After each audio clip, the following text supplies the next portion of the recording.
Welcome, everybody, to our Surface New Earth Forum, featuring the release of our collection New Earth, the cut, the color, the finish, and I'll be joined shortly with Don McKee, who will be sharing with you specifically color and finishing, an amazing artistic ambassador that shares their message with such passion. Then, to finale today, we're going to be joined with Sean Carlson, Global Ambassador, and National Sales Director Lindy Curtis, to be able to share the message on You Got This.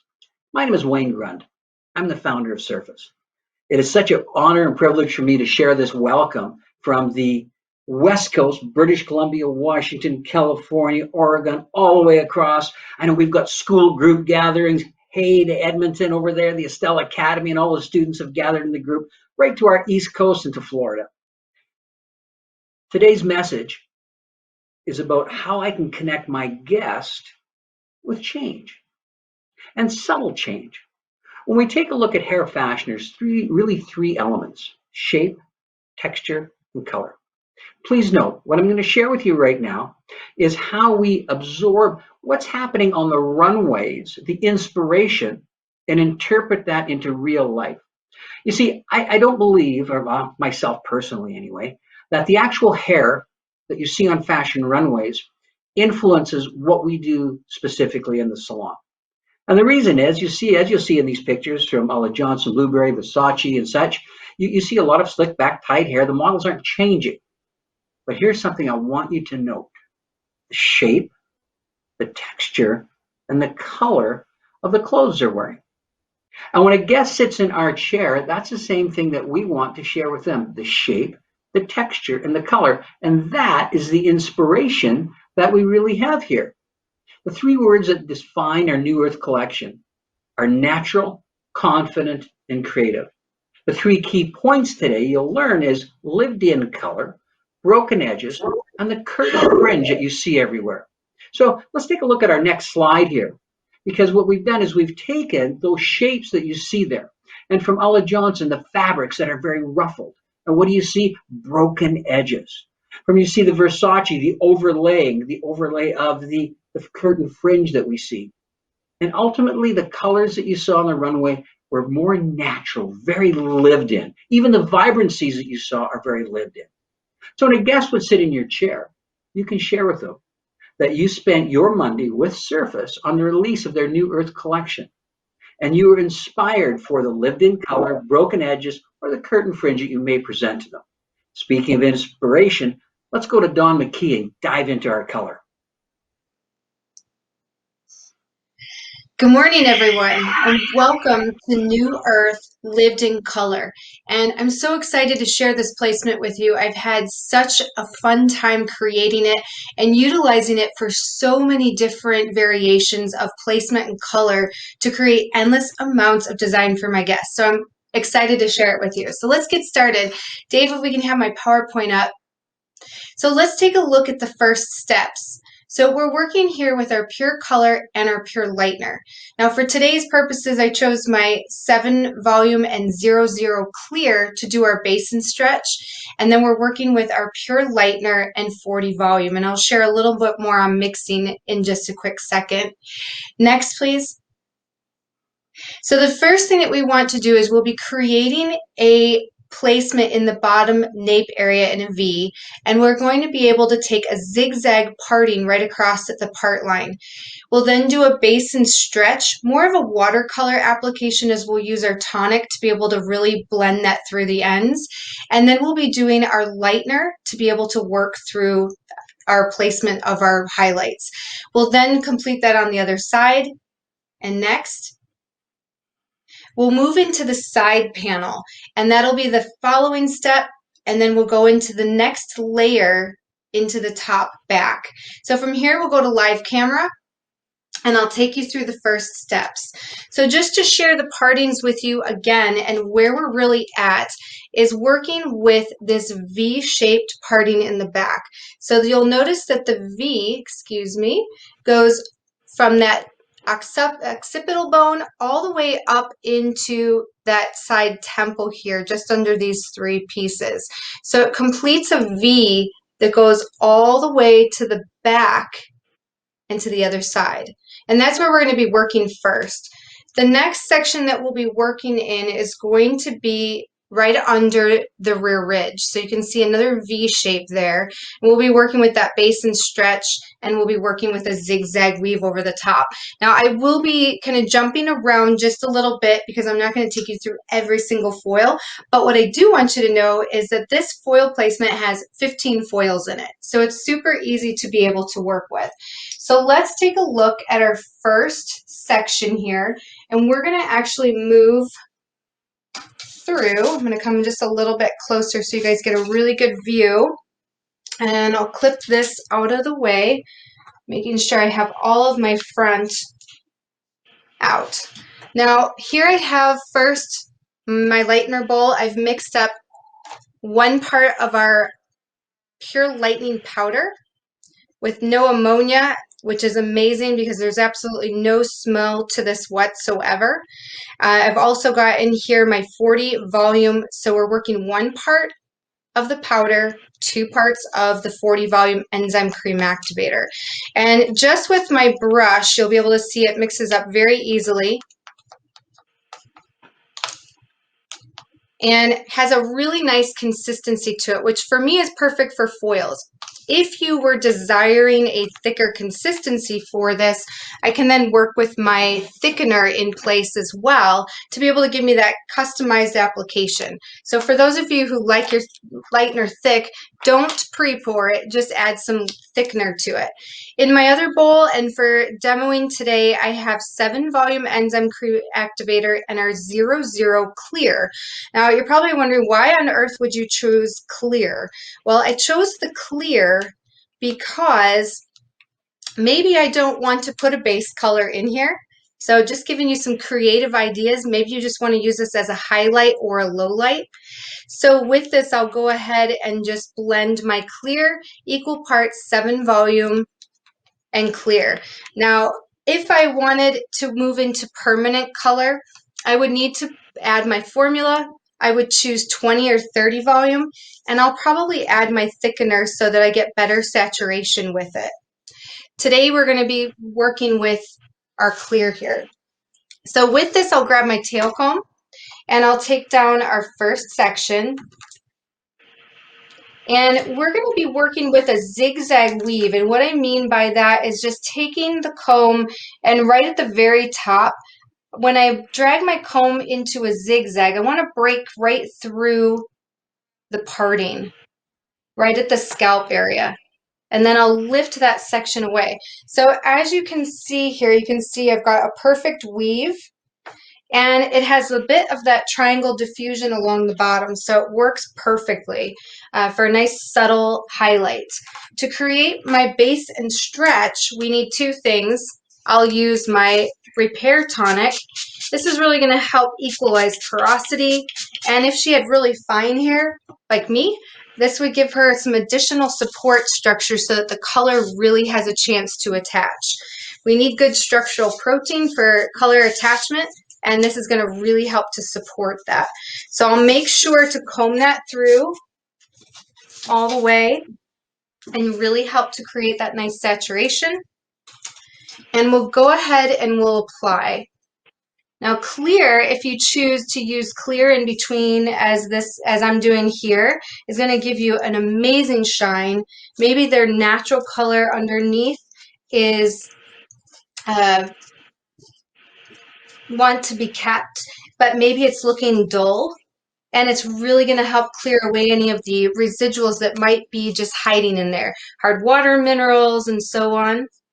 So I'm going to apply a good liberal amount to about the first 2 inches, and I'm going to wet the hair with my Repair Tonic so that when I go ahead and do my base and stretch, and I'm using my TK2 comb here to really stretch it through the ends. I'm just using the fine teeth of the comb and then taking my gloved hand and really working it through.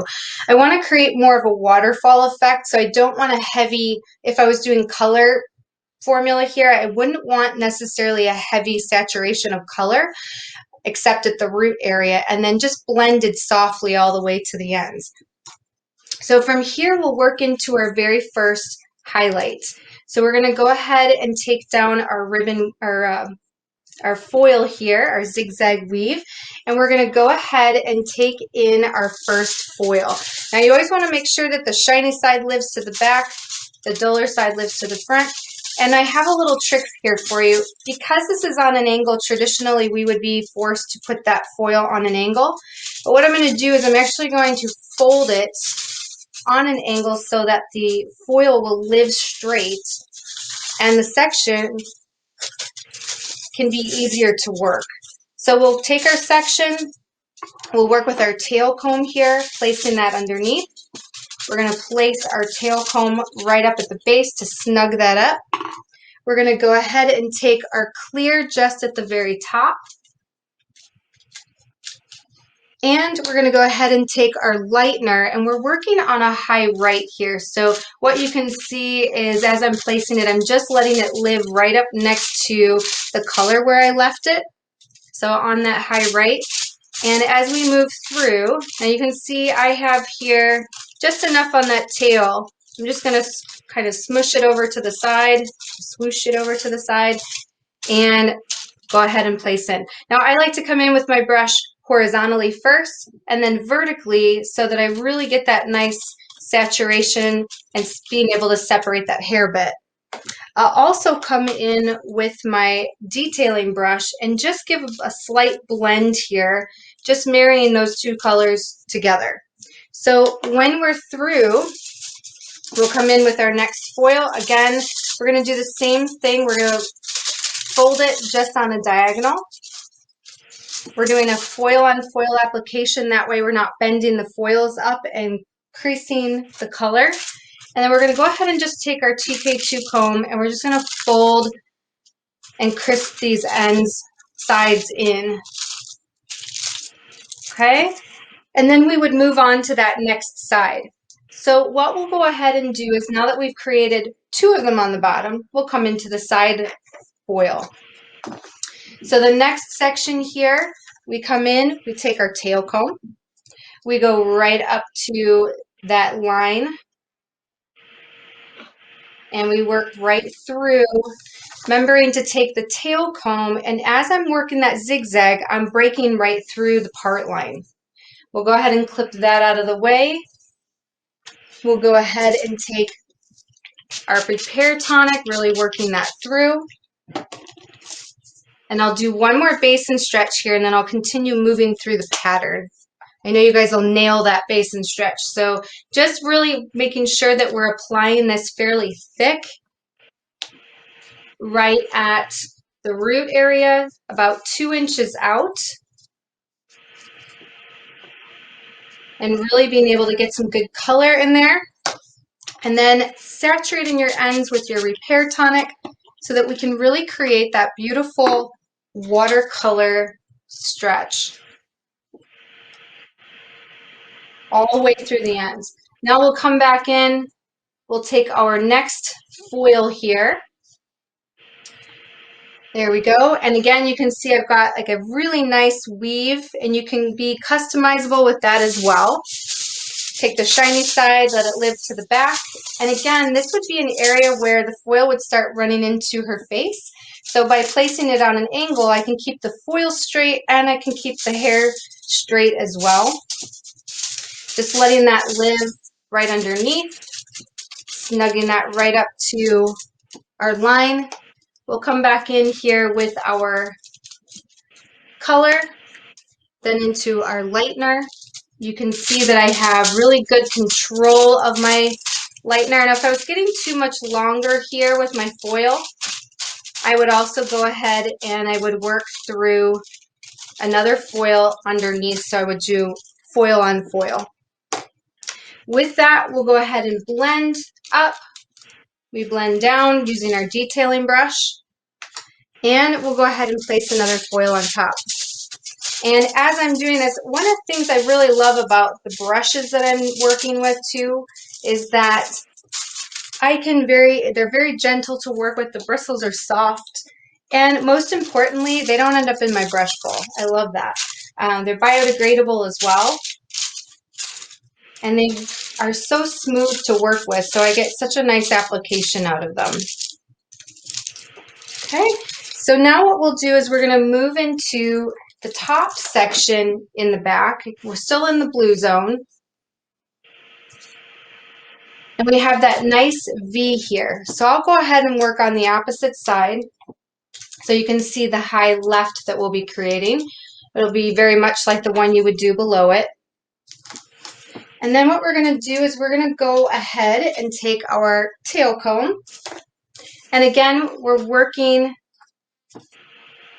that zigzag weave right through to break through. And then we're going to go ahead and we would clip that away and do our base and stretch here. Now I'm going to go ahead and move on here to the foil. Again, here I'm going to go ahead and turn my foil under on a high left diagonal so that that section can remain straight. That way I don't have everything running into each other. We're going to use clear at the root. And one of the other things I like about doing the clear too is if I wasn't choosing to do color in this placement, that we would also have really nice control of the foil being able to sit nicely in place.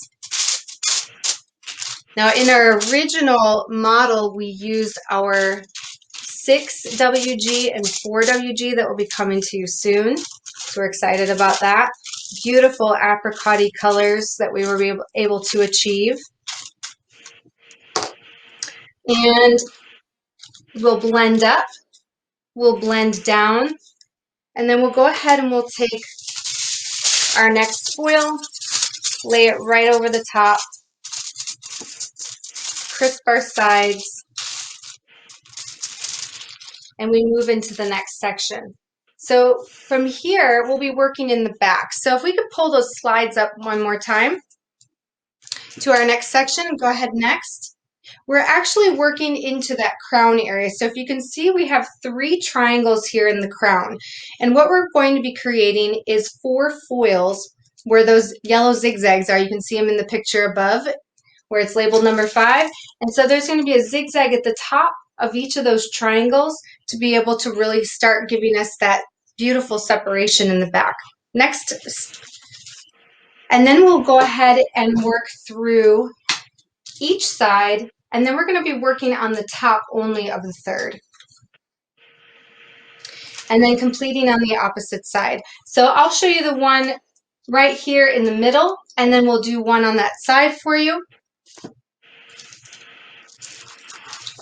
And so the first step we would work is to take our first triangle here in the middle, and I'm going to go ahead and work on that first diagonal. Again, I'm working just at the base area. I have my nice weave, so you can see it's going to sit a little bit more vertically throughout. Now, I'm going to go ahead and clip that one out of the way, and I'm going to move to the next foil. So the next foil would be right at the very top of this triangle, because we're going to move through the right side. You'll mirror it on the left. So on my left side, I would clip that out of the way. The middle of my triangle, this is where my base and stretch will go. So we'll mark it here using our Repair Tonic and our clear. So this would be where my next block of color, my base stretch, would go. And again, what I've really loved about this is being able to create some beautiful placement for my guests without a lot of thought. Really being able to give them some creative placement. And it's worked for me whether I'm working with highlights, I'm working with lowlights, I'm working with a shadow root. You would choose your favorite color to work in between, or just a clear to give them that beautiful shine. So with that, we'll go ahead and place in our foil here. Again, we're using that technique of the angled foil, coming in on a horizontal, then working into our vertical, making sure that we really have good saturation. And then working with our detailing brush just to blend. We blend down, we blend up, And then we place another foil on top. If you like to work with a board as well, this also works really, really well with our board. So I'll show you one with that as well, giving us a little bit more of a stable environment. So here we're going to go ahead and take in our next piece. So this is that other triangle right at the very back of the head. We're going to go ahead and take, again, right at that part line. So I'm just taking that comb and breaking through to create my zigzag. And again, you can see the beautiful weave I get out of that from doing that technique. It's one of my favorites. We'll mark our base and stretch here with our clear.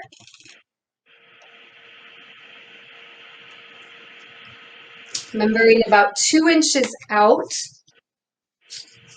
When we work that 2 inches out, we would comb it all the way through, using the Repair Tonic to really help it glide all the way through the back. We'll then go ahead and take our next foil in. At this point, you can use a horizontal placement as they move through the side. We'll take our clear, work right through that base. If you need some extra protection, you can mist these ends here with your Repair Tonic as well.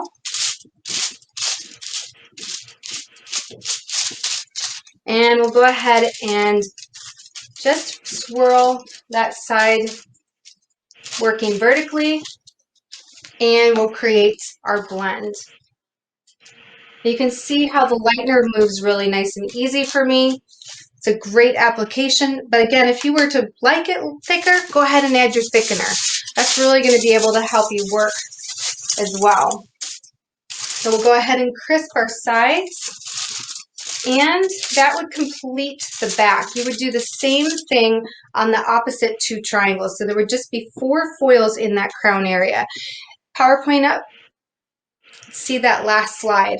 So in the front, we have those 3 triangles that we're working with, and we're going to be working with a foil right at the top of each of them. So you can see the first one being laid in, and then we'll go to the next. The second and third will go in next. And then we start working into the fringe. And so I'll take you through that right now on live camera. So I'll do 1 or 2 of these for you. Let's see how much time we have here. And we're going to go ahead and work the next one because that'll be right on top of the last one. Let's take our elastic out. I love to pre-section this when I'm doing it just so I can see exactly where those foils are going to live. But if you wanted to put in more foils here, you absolutely could. So you could use the same partings, just add additional pieces that are closer in so that you put more foils in. So be creative with it. Don't just use this placement and then work through just these exact foils. These were created so that you can be creative with it yourself. So you can see here I've got my beautiful placement, my clear right up here at the top, not only giving us a beautiful shine, but also giving us a beautiful clarity and some support as well up at the top.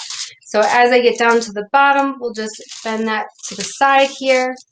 If it was longer, I'd want to make sure, just like we had in our model, she had quite long hair, so we wanted to make sure that we really had that double foil down at the bottom. We'll use our blend detailing brush here. We'll work up and down, and we take our foil right over the top. Now, we'll do 1 more of these, and then we're going to move right into the fringe. So I'll go ahead and take down the next one, but you can see there's actually 3. So I'll go ahead and work through the top one right before we get to the fringe. So we're going to go ahead and we would zigzag, do our base and stretch. We work through our final triangles up and through this side. And you can see how easily I could work through this placement. I mean, think about all the guests that you have in your chair that maybe you've not been able to get in, or you're busy. This is a great placement that could save you a lot of time. Give a guest who couldn't get in a place. And it's beautiful. I've used it so many times when I've worked behind my chair. I love this placement because like I said, highlights, lowlights. I've really had some great fun working into this. So this should be up at the top of the triangle. Again, we'll go ahead and work here with this. But let's say you wanted more support. You could also take in your volley board and place that in as well so that you can see, have a little bit more strength in your application. So we'll go ahead and place in our clear here. We'll go ahead and work through our lightener.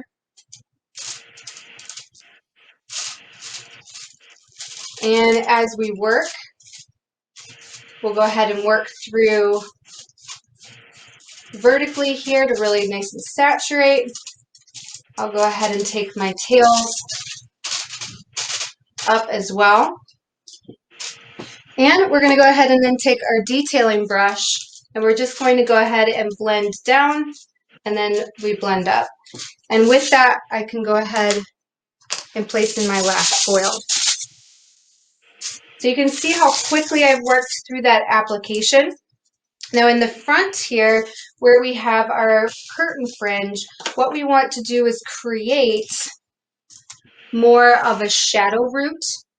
So we'll go ahead and we would work through our tonic. We would do our basin stretch here. Again, more like a watercolor application as you really want it to go all the way through the fringe. So we would start by working through with our clear, working through our full application and stretching it through. Now, once you have that stretched through, if you want to brighten that fringe a bit, work with your repair tonic. As I'm holding my fringe here, I'm just going to take a little bit of that lightener. Let's get a clean brush here. I tend to be a mad scientist when I work. So when I do that, I'm going to just go ahead and take a little bit, and I'm going to go ahead and wipe some of that off on my hand just so that I have a little bit more control. I'll hold the section out at a 45, and I'm just going to very lightly, just like I would just a very light shadow root. And I'm just coming in with my brush vertically right over the top, just so that it stays a little bit brighter. Not looking for a heavy lift, just looking for some beautiful some nice pop or some brightness. So when we are finished here, we would go ahead and we would let that process to our eye's desire. And then from there, we would choose our overlay. Now here we worked with our WGs, we worked with our highlights, and as you can see, we did an overlay of our 9WG just to create some nice warmth into it. And it's just a very soft placement. You can, again, work in more foils there and have some great creative fun with it. So with that, let's take it to the cut. Wayne? Dawn, thank you very much. Great message, great instruction. And as you see on the chat room here, we're very happy to have with us our Vice President of Education, Becca Grumpf. So as you would have any questions, you can pop it in, and in our time frames, we'll be able to answer any. At this point, Becca, did you have any questions that came in for Dawn? I did. Great job, Dawn. That was awesome. But we had one question, and it was regarding your formula and why you chose to use clear at the root instead of highlighting all the way to the root. So to create a softer blend up at the root area, I chose the clear. So just like you would do a color melt and choose a color to create that softness so it wasn't pulled all the way up, for those that don't like that right to the root look, this will give you more of that lived in color. Dawn, one of the other things that I loved when we talked about this in the collection that I thought was brilliant is we have more people looking for lived in color. So with this, you've got brightening, but you have zero regrowth at that base. So you've got more longevity. Exactly. Yeah, exactly. Awesome. Becca, anything else at all? Nope, that's it. Thanks, guys. Perfect. Well, thank Perfect. you very much. It's me and New Earth Edge, and she came in. She sat in my chair and she went, Wayne, that last haircut you gave me was perfect. That's exactly what I want again. And my little voice went, do I know you? And all joking aside, and many of you have seen me share that message on stage, but it's so true. You see, I spent the first 10 years of my career as a free-form cutter until I got brave enough to identify that what a free-form cutter is just someone who can't do the same thing twice. And if I was going to really master my craft, I needed to have a system of cutting. And yes, this is the beautiful haircut that we're going to go to. However, it is born from our core collection. And I know Becca will post it up there for you, a link afterwards, go to it. We have our Surface University online with over 200 videos, but there is a specific showcase collection on core cutting. You see, there's only 5 haircuts in the whole world. Long one length, we call it the edge. Long layers, we call it freedom. Horizontal line above the shoulder, we call it windswept. Inverted line is front and center. And our short layers are the crop. You see, when I take a look at my guests' card information, I can see the type of shapes they've gone to. I can make notes on the texture and the color. So I'm in complete control of where I'm going to go. When we heard us talk about the zones, and you saw the pictures Dawn had before, the same zones Dawn was referring to in her color placement are the zones that we work with in our cutting. Now, please note the biggest variable in any haircut or color is going to be your red zone. The reason we put it red is a stop sign says what? Red. This is where your hairline may what? Recede back. It may be sparser. Behind the ear, it may recede back. It may be sparser. So when I'm cutting, I may need to compensate with longer lengths from the top. The same as you'll see in just a minute when I cut my outer perimeter, I may need to compensate with more of my hair in my blue zone to fall over to leave nice, full outer perimeter. Little things don't mean a lot, they mean everything. When you go onto our core cutting on our Surface University, please spend time on the very first chapter on understanding your tools. Because I'm not a scissor cutter, I'm not a razor cutter, I'm not a clipper cutter. I'm a hairdresser. And I have to master my tools and know which one to use when. So the first section that we've got here on our New Earth Edge that I'll be cutting is my nape line. My nape line is my outer perimeter. I've done some pre-sectioning for ease to understand where we're going to go. You can see my blue zone in the crown. My red zone is sectioned up right into my green in the top and my fringe. To really understand where I'll go on this first section though, let's go to a slide for us. So you can see that the first tool I'm going to use is going to be my Surface Diamond Contour. I'm going to use it on the outside to get a nice strong outer perimeter line, and I'm going to cut left and I'm going to cut right, just so I'm in a good habit of directional cutting. Now, let's take a look at the next section that I will cut here. I'm going to move to my razor. I'm going to cut on the top so that I can have more of a shattered edge to it. That's the term, our broken edges. So let's go back live here. Now, I'm going to get to some basics for you. You'll see our contour comb. You see the contour in the center. That is for your thumb placement to give you total control. The end tooth is a 7-degree angle to the back, and it is wider than most sectioning bases, so I can get real clean sectioning. And as I turn my comb, I keep control in the contour grip.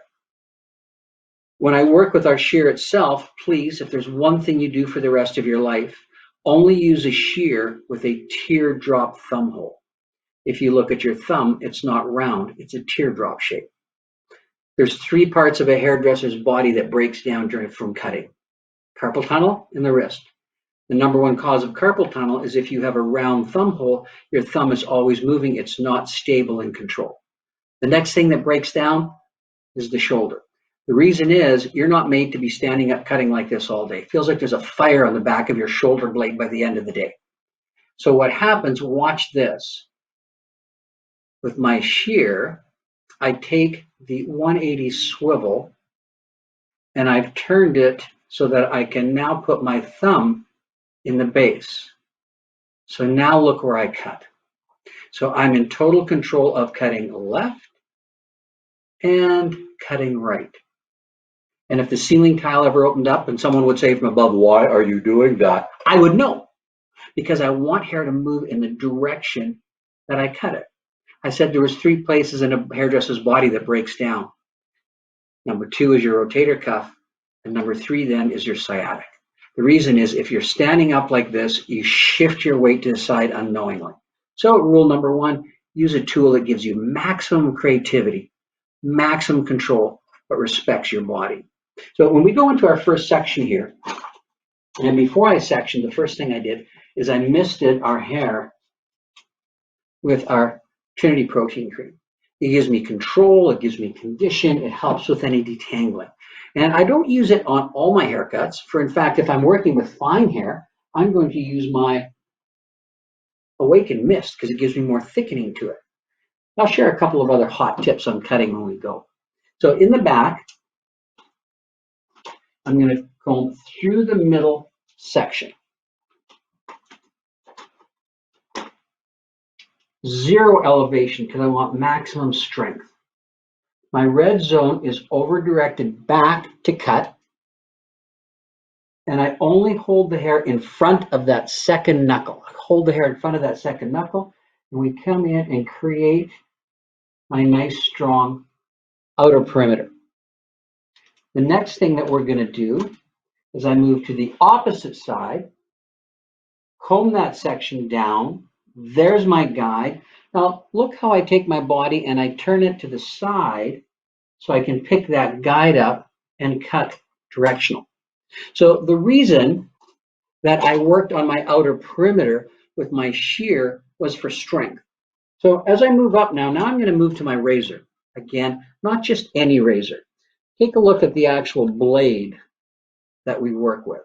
And you can see how flexible it is. You can see how soft it is. So when you're working, this is the Titan blade, and it allows the hair to have maximum condition. Now, why am I going to move to my razor here? The reason that I'm moving to my razor on these next sections is to have a softer broken edge. So let's take that section. Now, I'm a right-handed cutter. So what I will do now is I'm not going to start in the center anymore because that's my outer perimeter. I'm going to work on my left. I will only hold the hair in front of the second knuckle. Right where that guide falls out, I lay the blade on and I shatter my line off. In the salon, I would stand directly in front of that section. Here I'm turning my body to the side so that you can see that line better. Now, the thicker the hair, the more I would elevate my section. So I'm taking my last section here to the high point of the ear, combing that all down. Everything is coming straight back to me to cut. The heavier the hair, the more I may elevate now to give more of that broken edge. Shatter that line off. Always cutting the hair in front of that second knuckle. Everything coming straight back.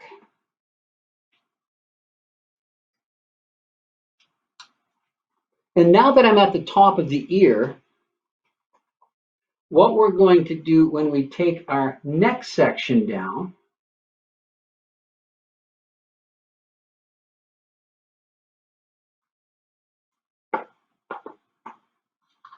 is we're going to create the outer perimeter of our side. Remember, I want that to have strength. We treat the head as a whole surface. So I take that section all the way around. It's even.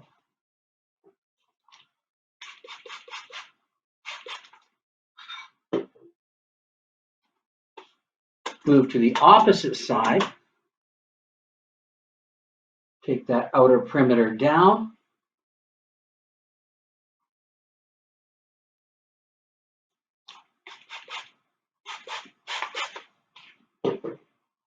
Now, as I'm working in the back, I'll continue that shattered edge that we just did. Take that line down, shatter it off. There's my broken edge. Now, the reason I'm cutting on the top, and in past collections, you've seen us work from underneath. From underneath, that gives me a bevel under. I want this natural broken edge. Let's remember the Ella Johnson. Let's remember some of the blueberry that we saw on the front runways. And we saw a lot of movement and a lot of texture. So before now I tie this side in, let's go to a slide so you see exactly where we're going to go here. Now, what we're going to do is look two places. Look at your slide and look at my corner of the screen as I have my guest turn her head to the side so that her hair falls behind the ear. So you can see that in picture number 1.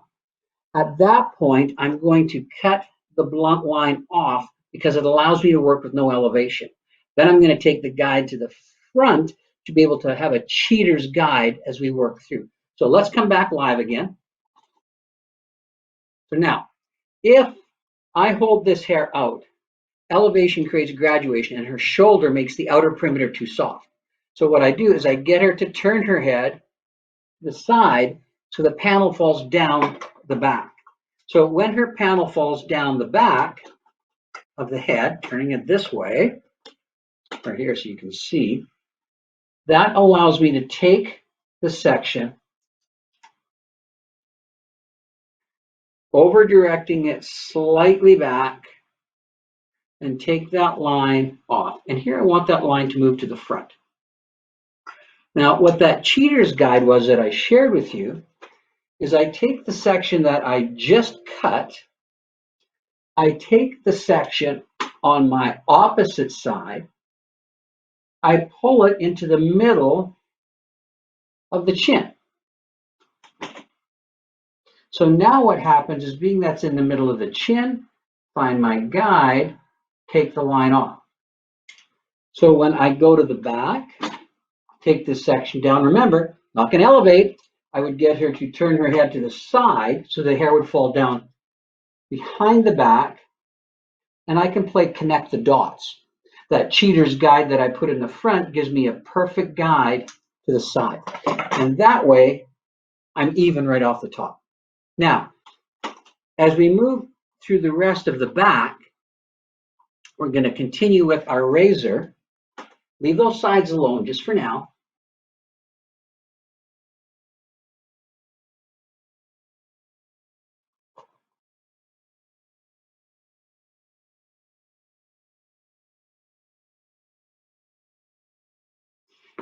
And depending on how thick the hair is as to how many sections that I would take. And as you can see here, that the mannequin is moderately sparse. So I can take all this down. I find my guide,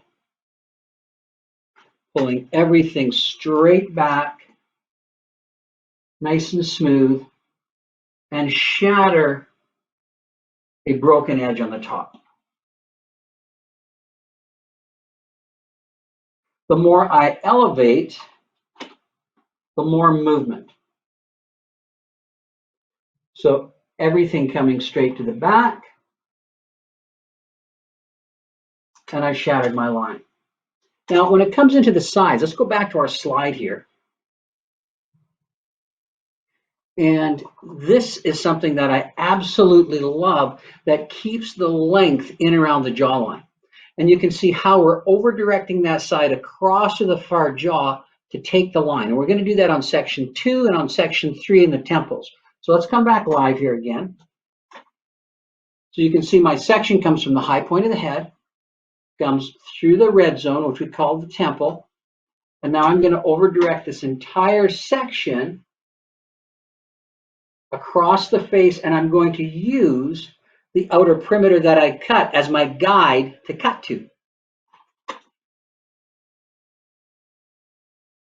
So take that across. I'm going to work at my cheekbone, and I shatter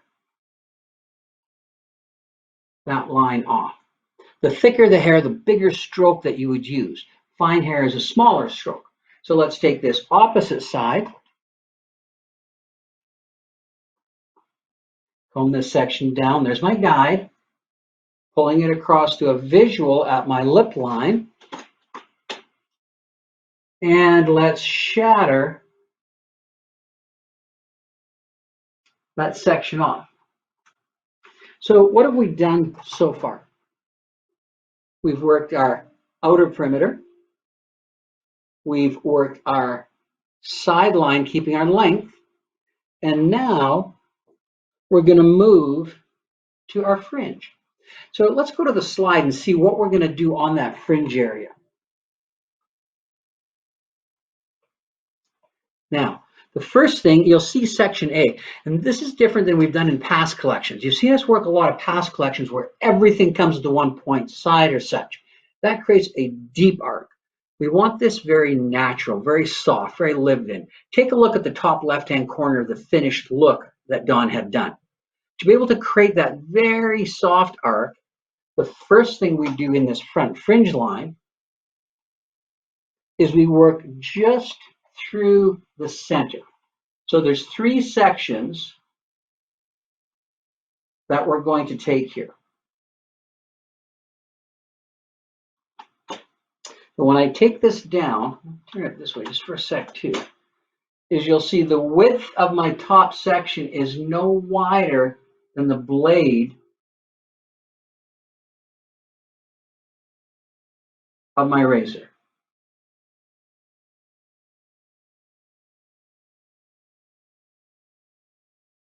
Take this down. And I'm going to cut with control, so there's not a lot of tension, so it doesn't spring back, just with control. So let's take this down, holding the hair right in front of the second knuckle. And then let's shatter this line off. The more I elevate, the softer, the more broken that edge is. We'll then take my section on the left, pull it across to the middle, shatter that line off, and my section right on my fringe across to the middle and shatter that line off.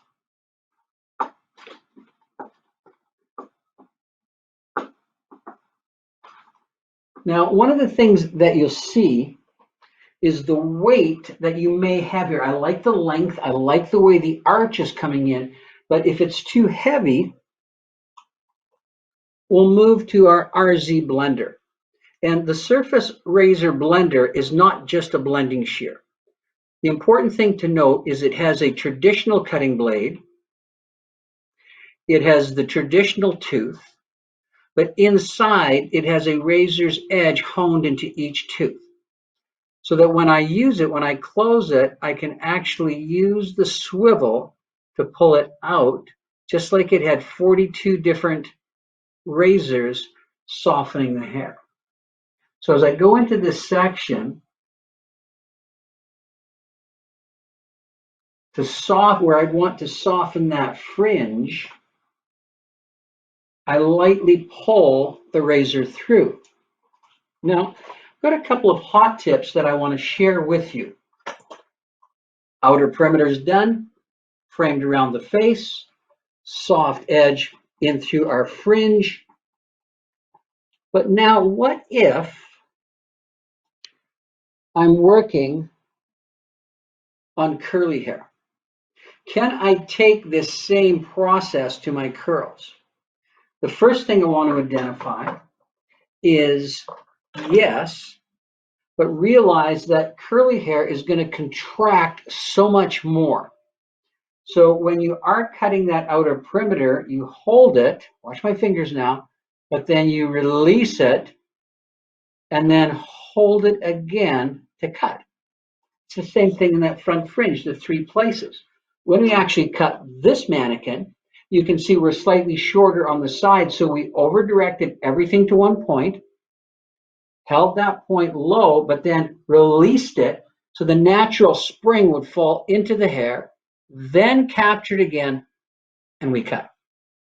Now, another thing, let's take a look at this lovely lady here. And if I want to personalize with a little bit more lift in my crown, before I cut a pinwheel, and this I can't share with you enough on the importance of this and how I love it. This is the dry oil conditioning spray. The more that we're working with dry shampoos, we need dry conditioners. So in the blowout line, before I ever dry cut, I mist the hair with the dry conditioner. And in past years, dry cutting with this was nice. The razor from Surface is very gentle on it, but look how now I can comb through hair that's been styled. And we're going to create a pinwheel. So just where my thumb goes in the top, right from where I want the lift to start, I will take sections to my side ridge and create an invisible layer. So let's take this section, right where I want it up, and I can comb through that hair so easy now with the blowout dry oil conditioner on it. Drop it down, finding my bending point. Take the Surface razor and just lightly shatter that line to the edge. And you can see this is what we call in our cutting system a progressional layer. The reason is my palm is to the head, the blade is flat to the side, and then just lightly works its way to the end. I am so excited for you to be able to do any of your dry detailing after you've misted the dry oil conditioner on the hair.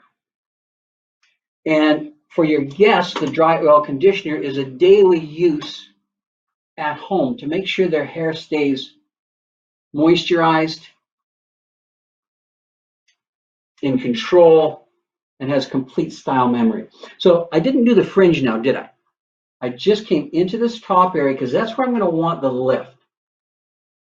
And I shattered that line up. Now, short hair pushes long hair away. I love the length, and I can't wait till afterwards. You see Dawn finish this and then do some updos. But how many times do you ever hear the guests go, I need more lift in my crown? So to start with, let's go back to, again, the dry oil conditioning spray. I want to go underneath here.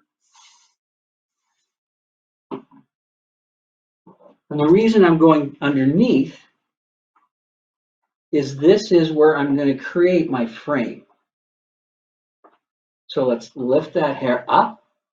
That's right behind the pinwheel that I cut. Drop it down. The blade of the razor points straight to the sky. And lightly shatter that length off. And look how just a few hair are coming away. Now, when you blow dry this, this is where you can get that extra lift from. And anywhere that I would want that little extra bit of lift, I create my interior frame. I also always tell my guest what I'm doing and why. Very subtly, it's a way that you tell your guest how good you are, by the way. Now, the next thing I may want to see is a little bit more separation in through the front here. So let's take the dry oil spray again. Mist that across.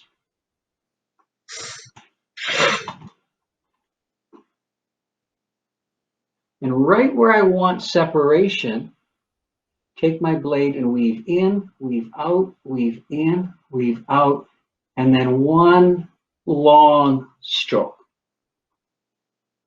So we've used these techniques in past collections, which you see on our Surface U. And they're techniques now that we use in New Earth just to add that little bit extra into our line. So that softness that we can run through now, that lift that we've got in through the crown, keeping it very, very natural with broken edges. Now, I want to be able to open it up before we take it back to Dawn for our styling. I want you to think of a guest that's got long hair, that wants that frame around the face, loves that broken edge that we see, and write them down. Put them on a little sticky note, put it on your mirror. When that guest comes in, go, you know what, Sally, I was thinking of you. I was at the Surface Virtual Forum, and we saw a cut that's perfect to maintain your length, but give you that new natural look. And as you've seen on the fashion runways, you're seeing a lot of that broken natural edges, and it really mirrors that. So write that down so you're putting your work to use right away. Becca, any questions that we've got here before we turn it over to Dawn? No, Wayne, no questions.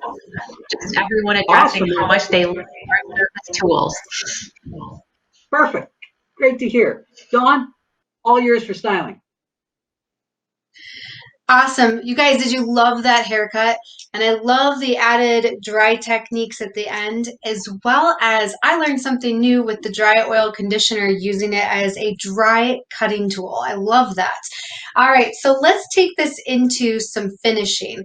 So to create the beautiful finish that we've created, that nice texture that you see running through here, that was all done with just a brush, a round brush, and a blow dryer. So I'm going to show you the technique, but I want to really start to hone in on some of the prep work that goes with it too. So can we take up our slide for me? And so you can see we'll work with our blowout system.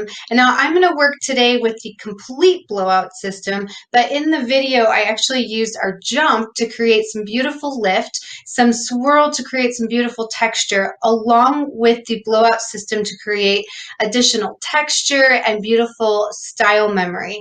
And we subsection the hair once we've applied everything. We dry it to 80%, and then we start working with our primer within our round brushing technique. Now, one thing I want to point out is that this is a twist and release type technique that I'm using, but it's a little bit slower, and you'll notice that I keep the hair at the very top of the brush and I release a little bit at a time. So we can go to full video. And first, let's talk about the application of our blowout system. So the first thing I want to do is to be able to really make sure I have good condition in the hair. Now, Wayne is using his protein cream when he was cutting. I'm going to start out here with my Basu Moisture Mist to give me some additional moisture and really prepare that hair for the next step. And so I love to think about my primer as kind of the peanut butter and jelly in between the bread. So the one side of the bread is your leave-in conditioner, and the other side of the bread is going to be your favorite styling products. And with it in between, we use our primer. So we would go ahead and mist that in throughout the hair. You can go ahead and rake that through or squeeze it in however you like there. And then we'll go to our styling products. So here I'm going to choose the new memory foam that you'll be seeing sometime soon. So that's exciting. And we're just going to place a few pumps of that memory foam right into the hair. And I always like to start at the ends, because the ends are always going to need it more. Mids to ends, especially nowadays, we see more and more textured hair. So let's apply mids to ends first, and then we can go back in through that root area and really start to massage it in throughout from the root to the middle. And then from then, we'll start with our blow dry. So we would go ahead and start drying this hair until it reaches about 75% dry before I begin sectioning it. Now, I find it is so helpful because you'll notice that your hair actually dries quicker. So many times people are wondering why the hair doesn't dry very quickly, and they're standing there for hours and hours with a round brush.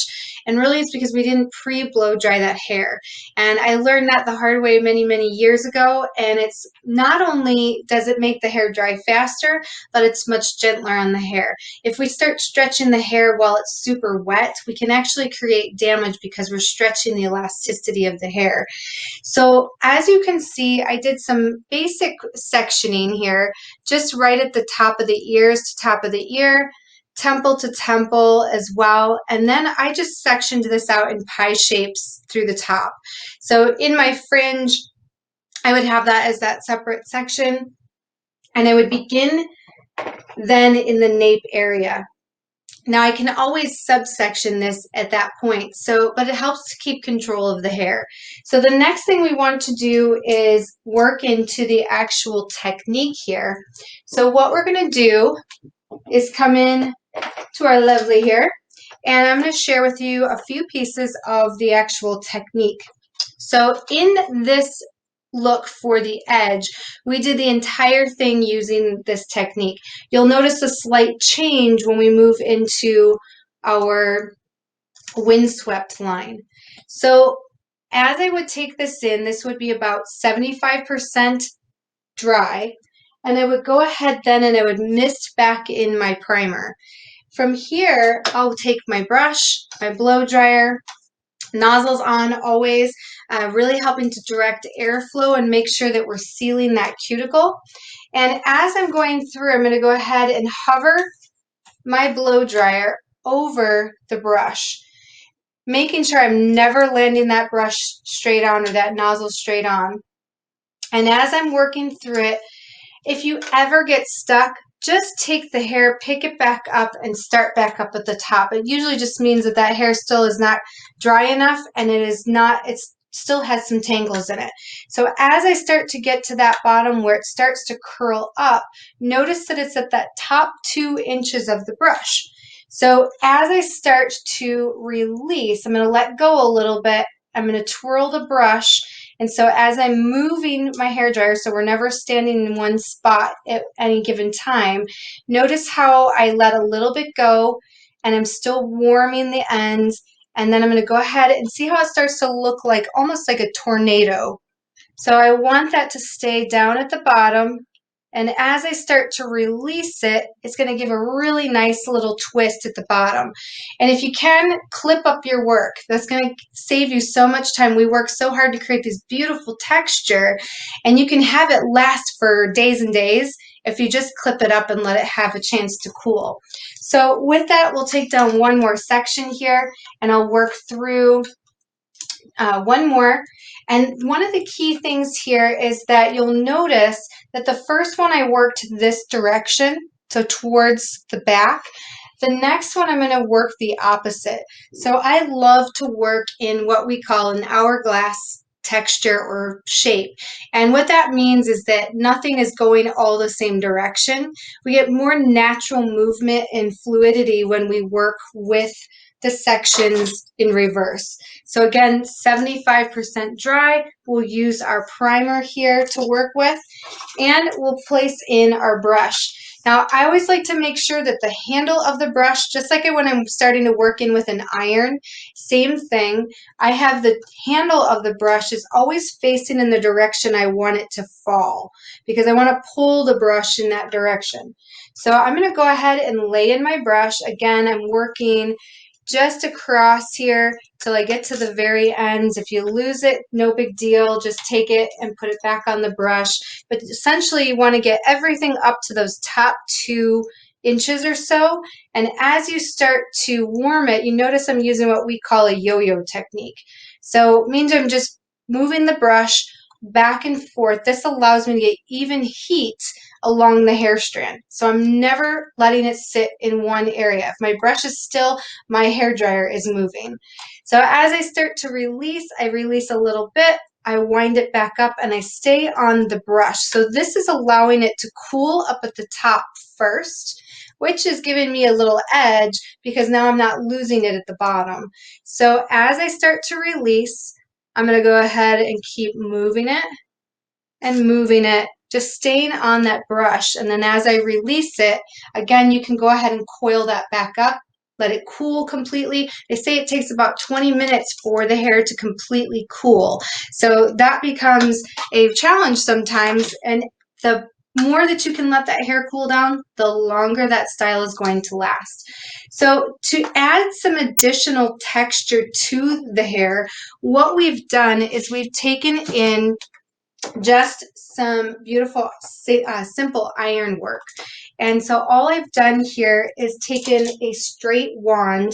Now, if you don't have one of these, you can go ahead and use your regular curling iron and just open the clamp and work around it.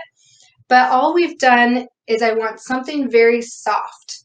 So I'm going to go ahead and work through just a couple of these. One of them is going to go opposite direction. And there's so many different ways we can wrap this around the wand. I'm using what's called a flat wrap, and I'm actually going to switch out my mannequin head here so you can see better. There we go. We'll get our long hair in here because she's next. I'm not quite as gentle. I am more gentle with my guests. So with that, we're going to go ahead and we're going to take that first one and we're going to wrap over the top, and I'm just using this flat wrap. Okay, so when I do this, as I let it warm up, I'm going to let it drop, but as I do that, I'm going to immediately bring my hands through. Now this means two things. Number one, right now my hands are really dry, so I need to make sure that my hands are well prepared. So I can come in with my Shine Wax or some Basu oil, just being prepared on my hands. I like the Shine Wax because it still has a little bit of texture to it, so I don't feel like my hands are slippery, but they've prepared with some moisture. So as I start to run my hands through it, I don't disturb it too much, but I don't want it to set all the way. I do want to let it just kind of relax a little bit. Now the next piece that we're going to pick up, so we've rolled to the back. Now what we're going to do is we're going to roll up. Now I'm using here the new blowout hairspray that will be coming to you soon.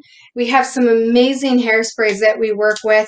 Our Theory hairspray, Theory Firm, Impulse, and I love them all because they have the ability to thermal protect while I'm working. So I'm always making sure that I'm protecting my guest's hair. So now what I'm going to do is I'm going to take the hair. Notice that my iron tip is facing to the floor because that's where I want the curl to drop. And now I'm coming from underneath and wrapping it up over the top. Now you can use whatever size iron you want. This one is a smaller iron. And one of the keys to this also is kind of stretching the curl. So for instance, if you can, you stretch it farther across the iron. That way you get less of that undulation, and see how I even pulled it a little bit just to soften it. So I don't want it too tight. So you can manipulate the curl just slightly. So that would be how you would add some additional texture to that. And you can pick random pieces or you can do the whole thing. Now from here, I'm going to take you into our New Earth updo. So if I can pull up that slide quick. Awesome. So what we've done here is we're working solely with our Theory hairspray, our blowout system, the texture spray and dry oil. And then I'm working with my Shine Wax as my hand prep. We're working in with a reverse French braid. So it's a very simple updo, but the results are absolutely stunning. What we'll do is first, as we're working through our French braid, we're going to go ahead and start pulling the edges as we get about two passes down. When we get to the bottom of the braid or right at the nape, we'll place an elastic and we'll create a rope twist. Then the rope twist is going to get turned over on itself right into the center of the braid, creating this beautiful finish. And we'll even finish it off with our Shine Spray. So I'll go ahead to live camera here. And with that, I'm just going to start by pulling all of that hair to the back. And I do want as much texture as possible. So I'm not worried too much about brushing through it. I want to keep the natural fullness, the natural texture. And we're going to go ahead and pick up that shine wax again. So our hands are the biggest sponges in the world. Our skin is very absorbent and it wants to take all the moisture out of that hair. So as soon as I've put in some beautiful curl, or I have started to put my hands in it and they're dry, I start to diffuse it and it becomes very frizzy, or it just drops all together. So by keeping my hands prepared, it's always going to protect this. Now to protect the hair as I'm working, we're going to go through with our dry oil spray here, because again, this is providing that condition, and as Wayne shared, the dry oil conditioner to really help protect the hair. The other thing you'll notice is it really helps to reboot the curl as well and gives it that bounce that I want within it. So with that, we're going to go ahead and find the hair that lives in the green and black zone, which is essentially the top and just the crown area. So we're working above the ridge line. And I'm just using my hands, just using my fingers to gently separate the hair. You can use a comb, use a brush if you'd like it smoother. I'm going to work through with my hands today. Again, creativity, you can utilize this idea to create so many different things, but just a little bit of my fingers to just create the separation. So we'll go ahead and take our first section. We're going to go ahead and separate this into 3 pieces. Make sure you wiggle your fingers through so that you can get that nice separation through. And then we're going to go ahead and take our first one. I'll come a little bit closer here so that you've got a good view. And we're just going to take the right side and pass it underneath the middle. And then we take the left side and we pass it underneath the middle. So we've begun our reverse French braid.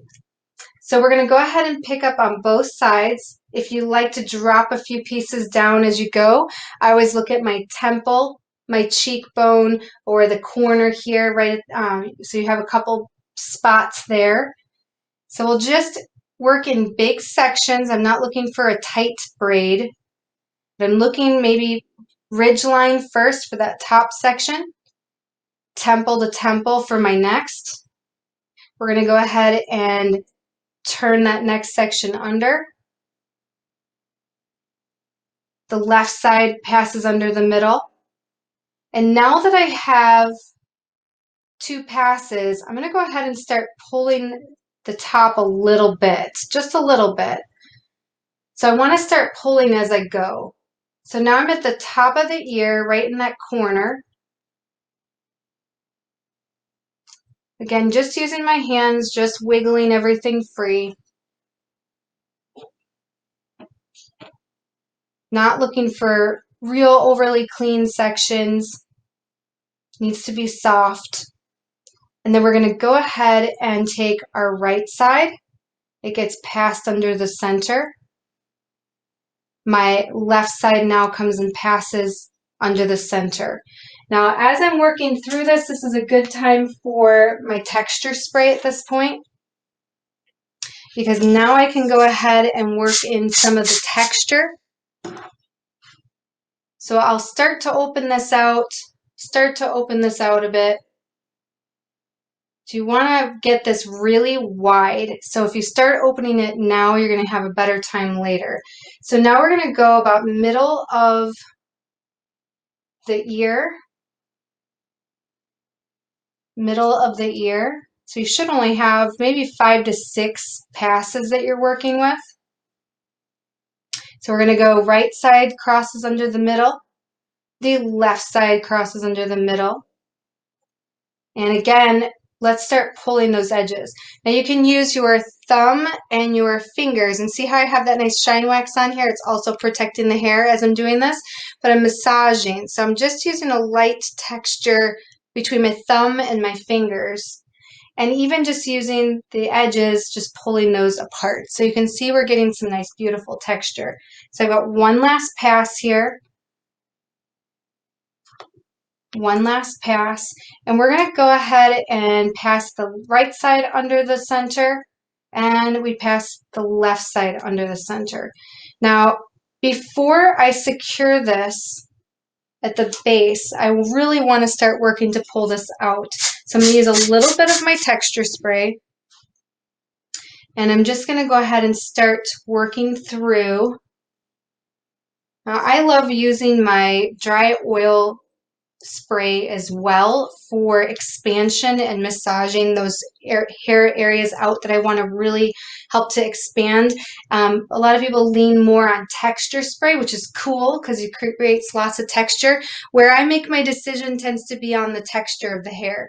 So if I have somebody with really coarse texture, I'll use more dry oil spray because they need that extra conditioner to really push those waves back into the hair and to be able to really push in that expansion. Whereas if I have someone with really fine hair that's really slippery, now I want my texture spray because my texture spray is going to give me much more control so that it doesn't slide around and so that it stays. So we're going to go ahead and place an elastic here right at the very bottom.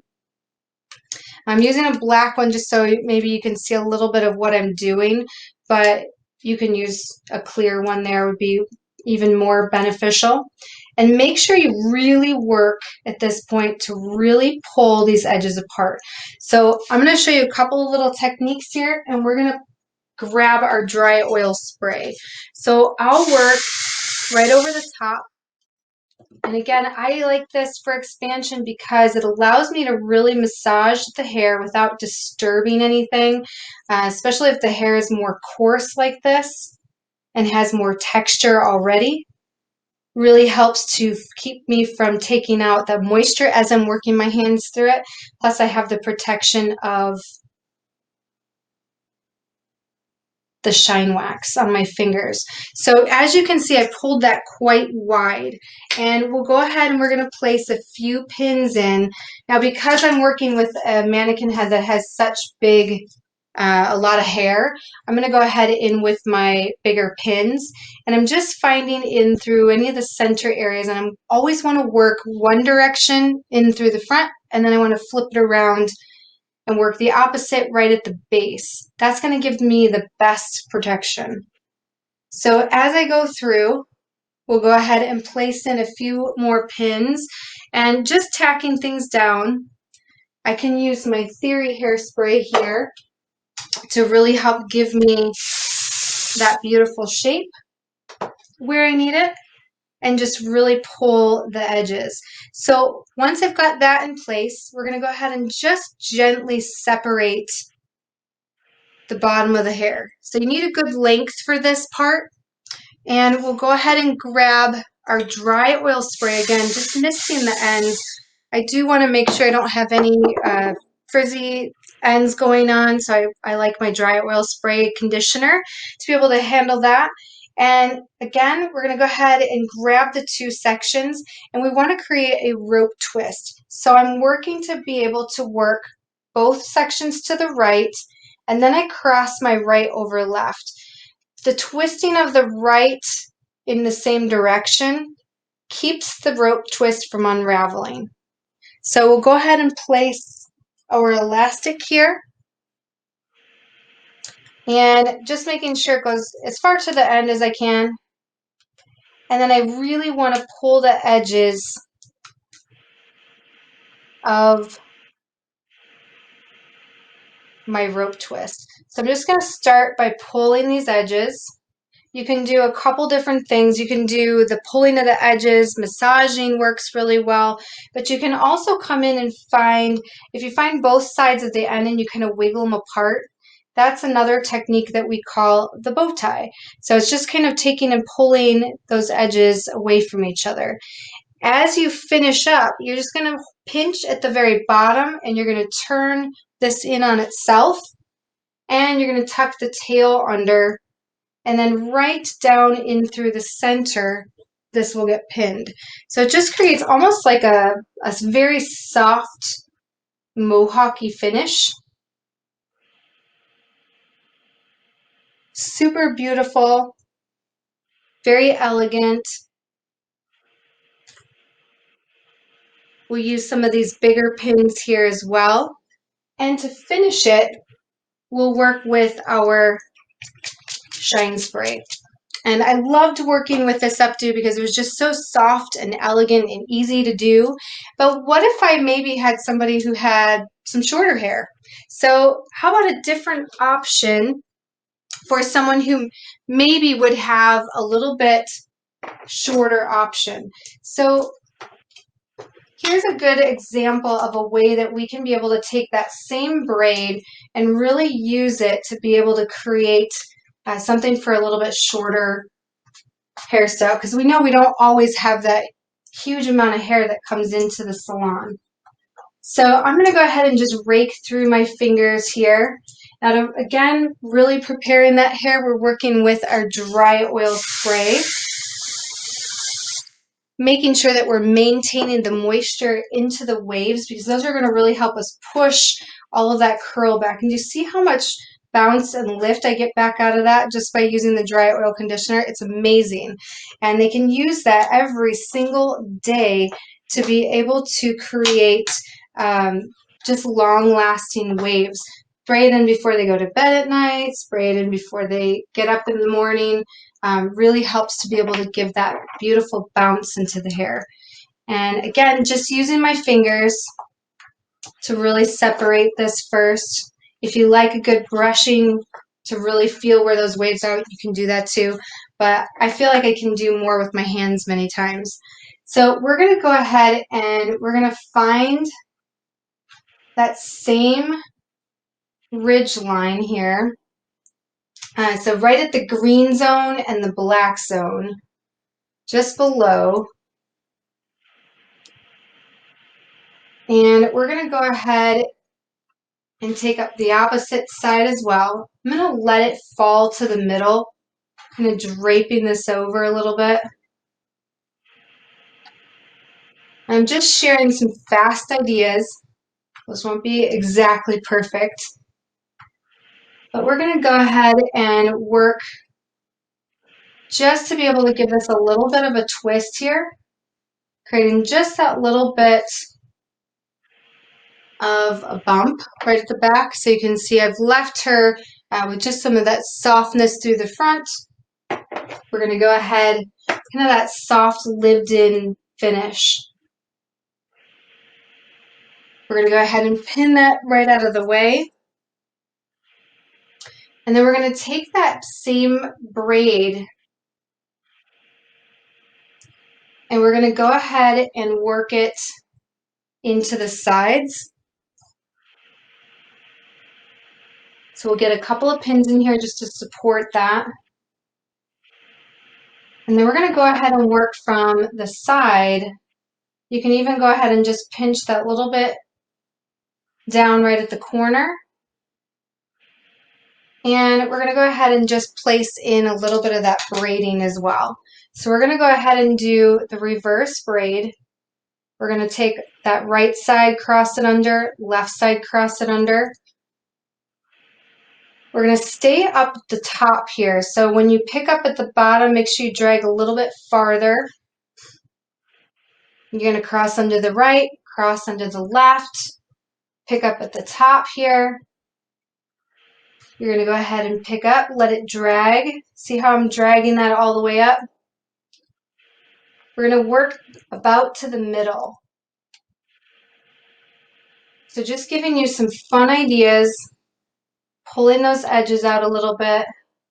And then as you work through, you're going to go straight to the middle of this.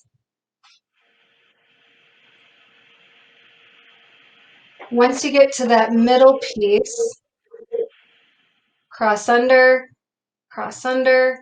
and then just let those ends kind of fall free and pull your edges.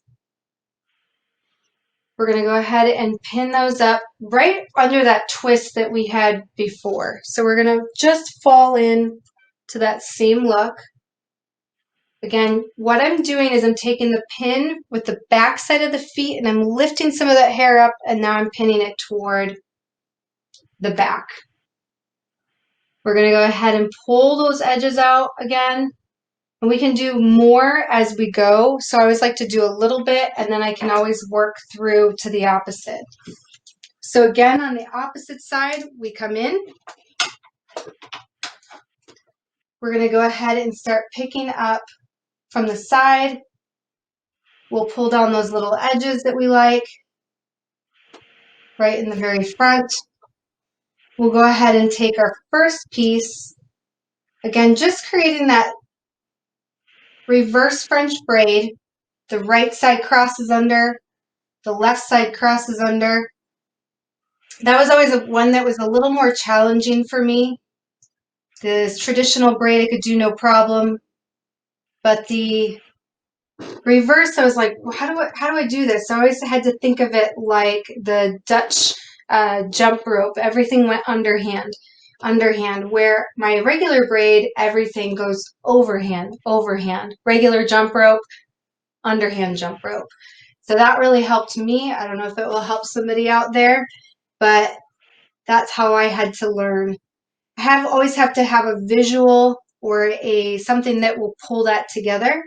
So we're going to go ahead and we're going to pull these edges here, pull the edges, and we're going to keep dragging that line up.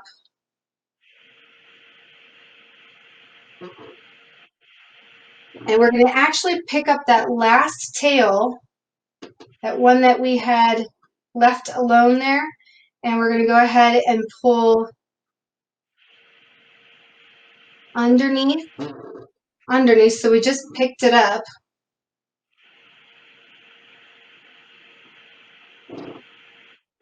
And we're just going to finish that all the way around. Now, once we do that, we can go ahead and pull all the edges.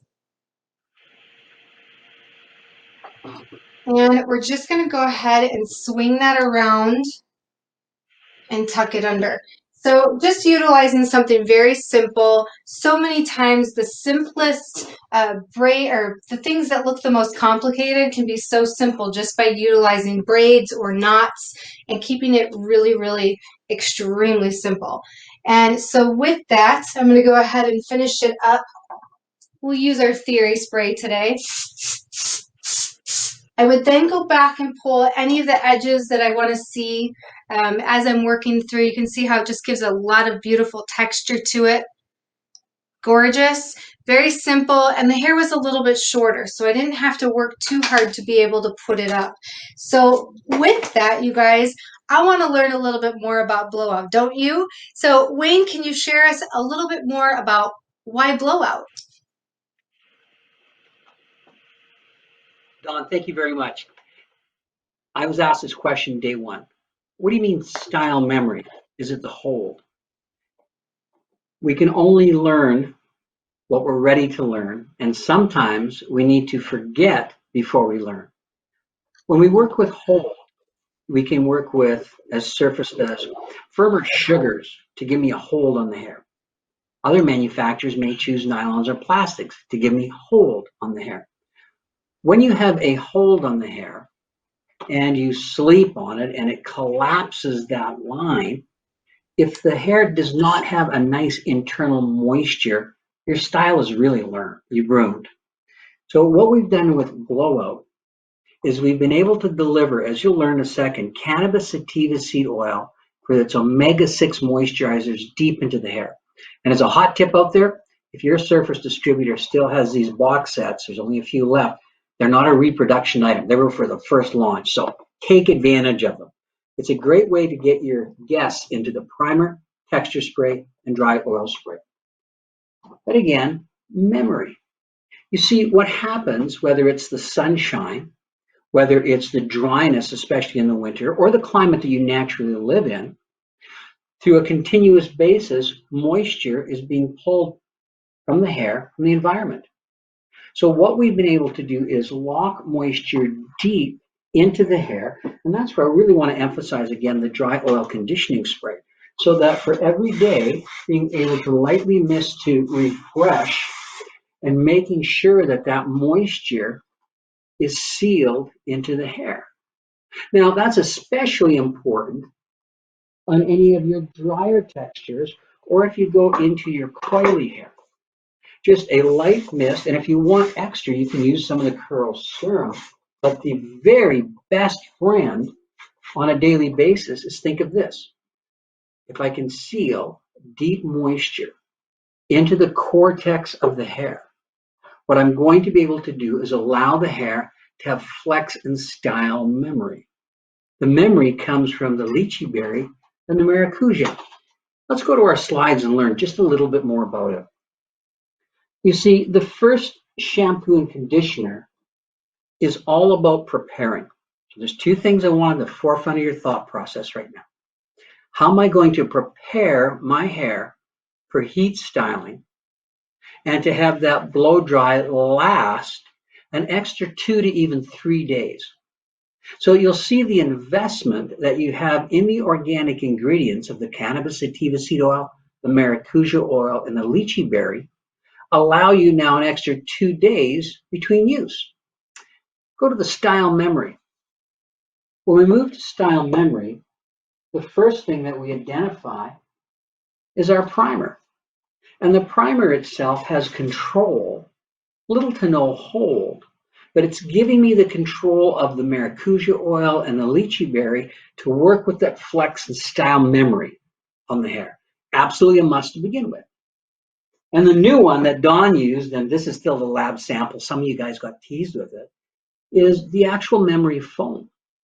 The memory foam is a very light control, but it extends that style memory. So after we go through our blow dry, then we have our texture spray. And the texture spray is just an explosion of volume. Very important. It's completely clear. There's no starches, there's no talc to it. But again, it enhances the internal moisture. You'll learn a little bit more about it in just a second. And soon to come, oh my goodness, I can't wait until you use the finishing spray. And you'll experience as soon as you spray it, dries instantly, there's zero tack, and the memory you get, again, is from the maracuja oil and the lychee berry. The thermal styling benefits underneath your iron are phenomenal. But everything, absolutely everything, enhances the long-term moisture inside the hair so it can hold its style memory that's created from the lychee berry and the maracuja oil. So now when we come through this, let's go into detail. We're going to get our little geek hat on for a minute. So next slide, please. Omegas are natural moisturizers. We source them all from vegan sources. Now, omega-3, it's a medium weight. And as a medium weight, it will work on the cuticle. So as you'll see there, of organic babassu oil in its raw form, 47% of babassu oil, its weight is omega-3. 53% of flaxseed oil is omega-3. And 22, which is a respectable amount, but not a lot, is cannabis sativa seed oil. So in the blowout, it's those babassu sourced and flax sourced omega-3s that work on the cuticle. Now take a look at omega-6. You see the omega-6, it is a smaller, fast penetrating, heat resistant moisture that lives deep into the cortex. Only 24% of the weight of natural babassu oil and 13% of flaxseed is omega-6. But look at this. Nature's #1 botanical source of omega-6 is cannabis sativa seed oil, 54% of its weight. The challenge with the cannabis sativa seed oil and the omega-6 is it would not last in the hair unless it was sealed. Little geek coming at you, it's called occlusive. It needs omega-9s to have an occlusive seal around it internally. Now, 10% of babassu seed oil, its weight is omega-9, 19% of flaxseed, but look at this. Only 0.5% of cannabis sativa seed oil is an omega-9. So the performance of blowout is based on the entire composition of the omega-3s, 6s, and 9s. And the whole complex is delivered deep into the hair with babassu oil.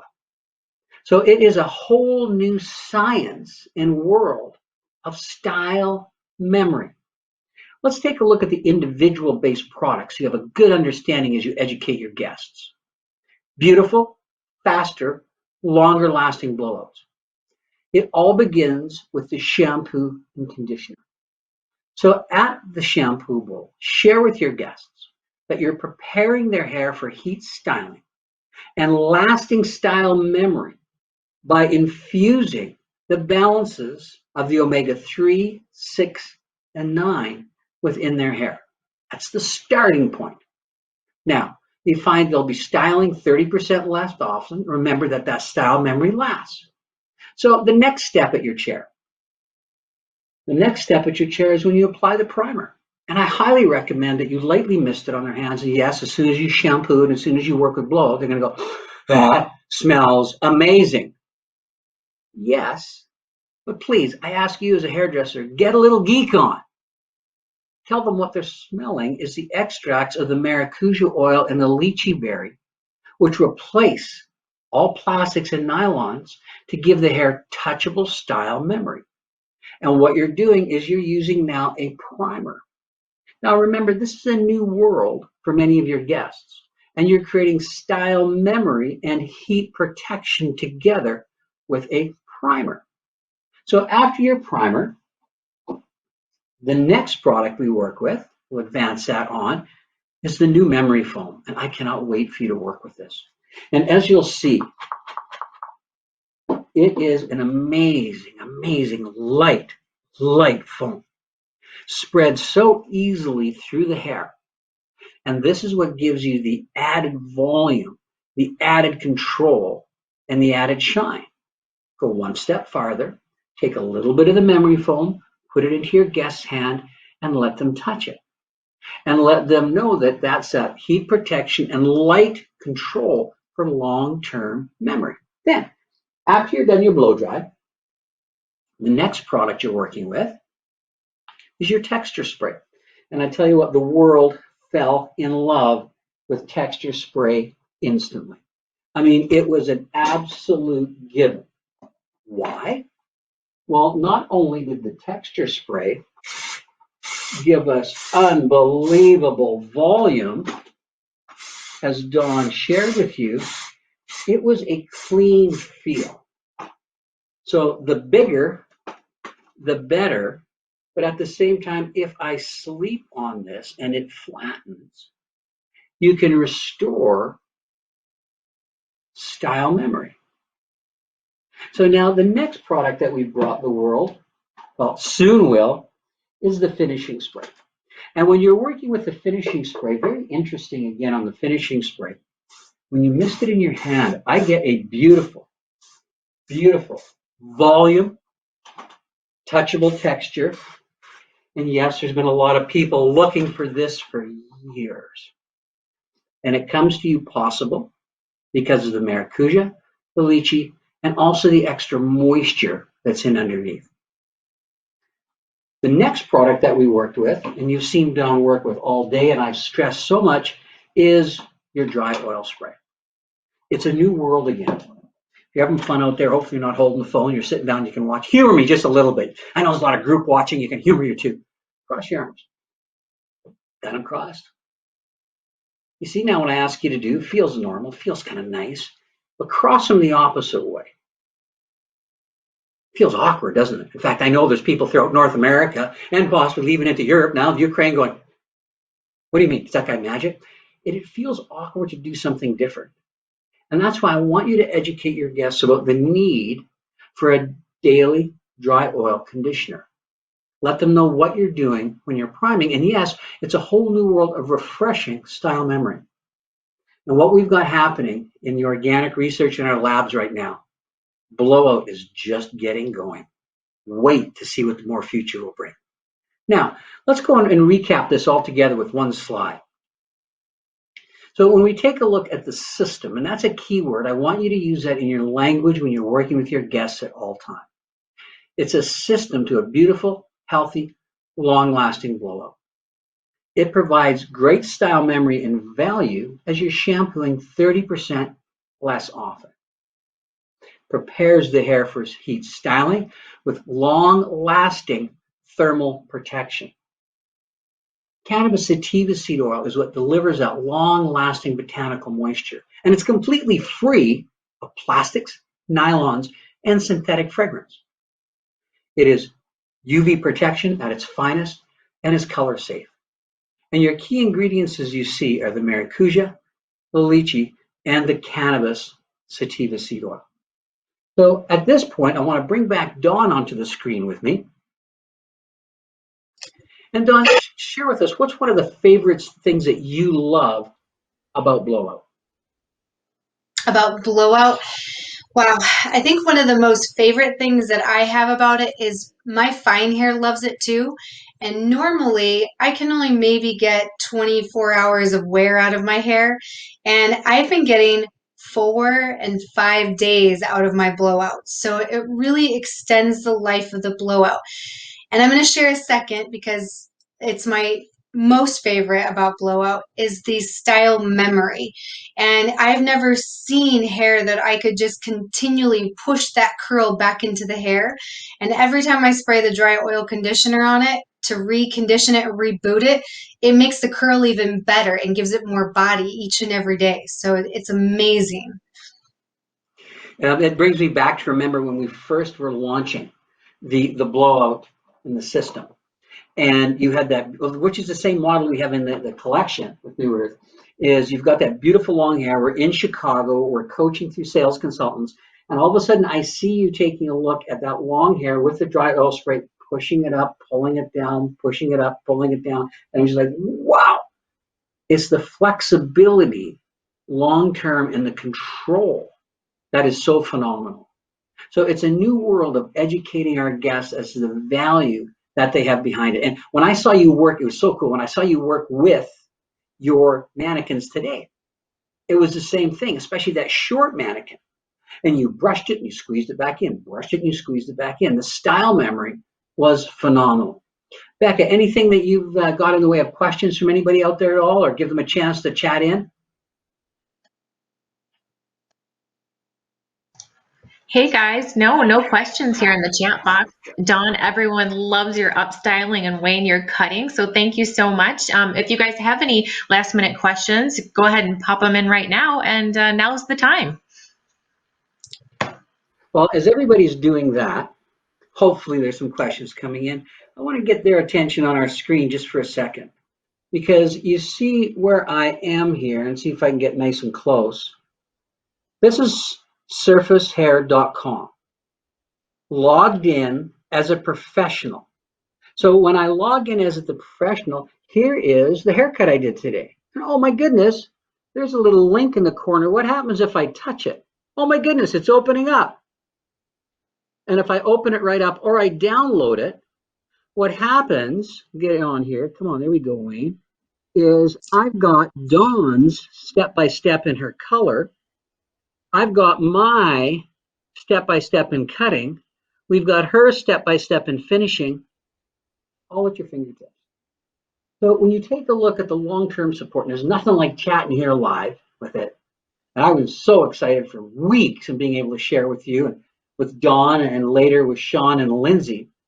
But know that you've got the long-term support right at the Surface website, surfacehair.com. Make sure you're signed in as a professional. Go down to Surface Cares. And I know you're going to hear of some other cool things on there afterwards. But everything is right on your fingertips for long-term support. So during that time, Becca, did we have any chats in at all? Well, Becca, Dawn, nope, no questions, guys. Well, Dawn, you did an absolutely great job of explaining everything. It was perfect. And we're going to let everybody take a short 15-minute break.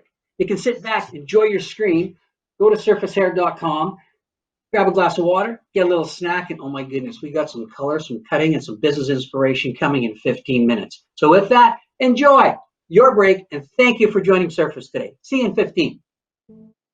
Welcome back, you guys. Did you have a nice break? Are you ready for some more pure color? All right, well, I'm going to take you guys right into our New Earth Windswept Lived in Color.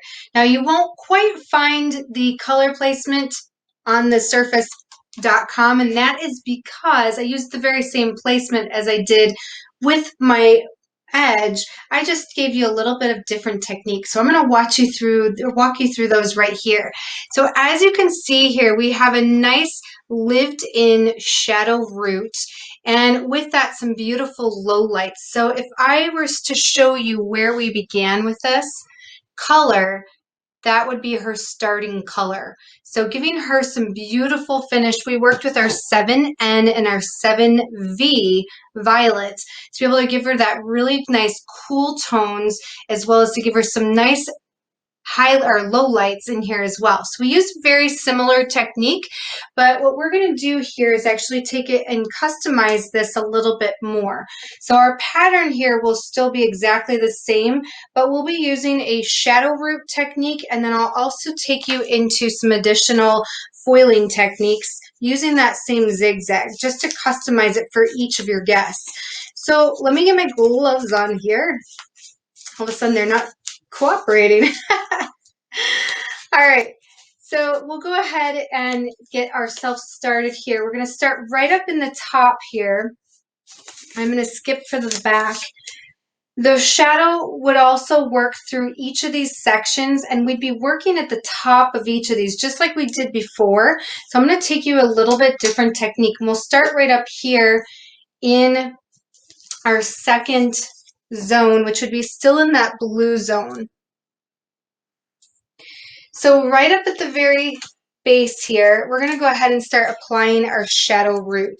And it's going to be really important that you work with your repair tonic here, especially when I'm repigmenting or going back a little bit deeper. We're only going a couple of levels difference here, but I still want to work in throughout with my repair tonic. That'll prepare the hair for exactly what we need to do.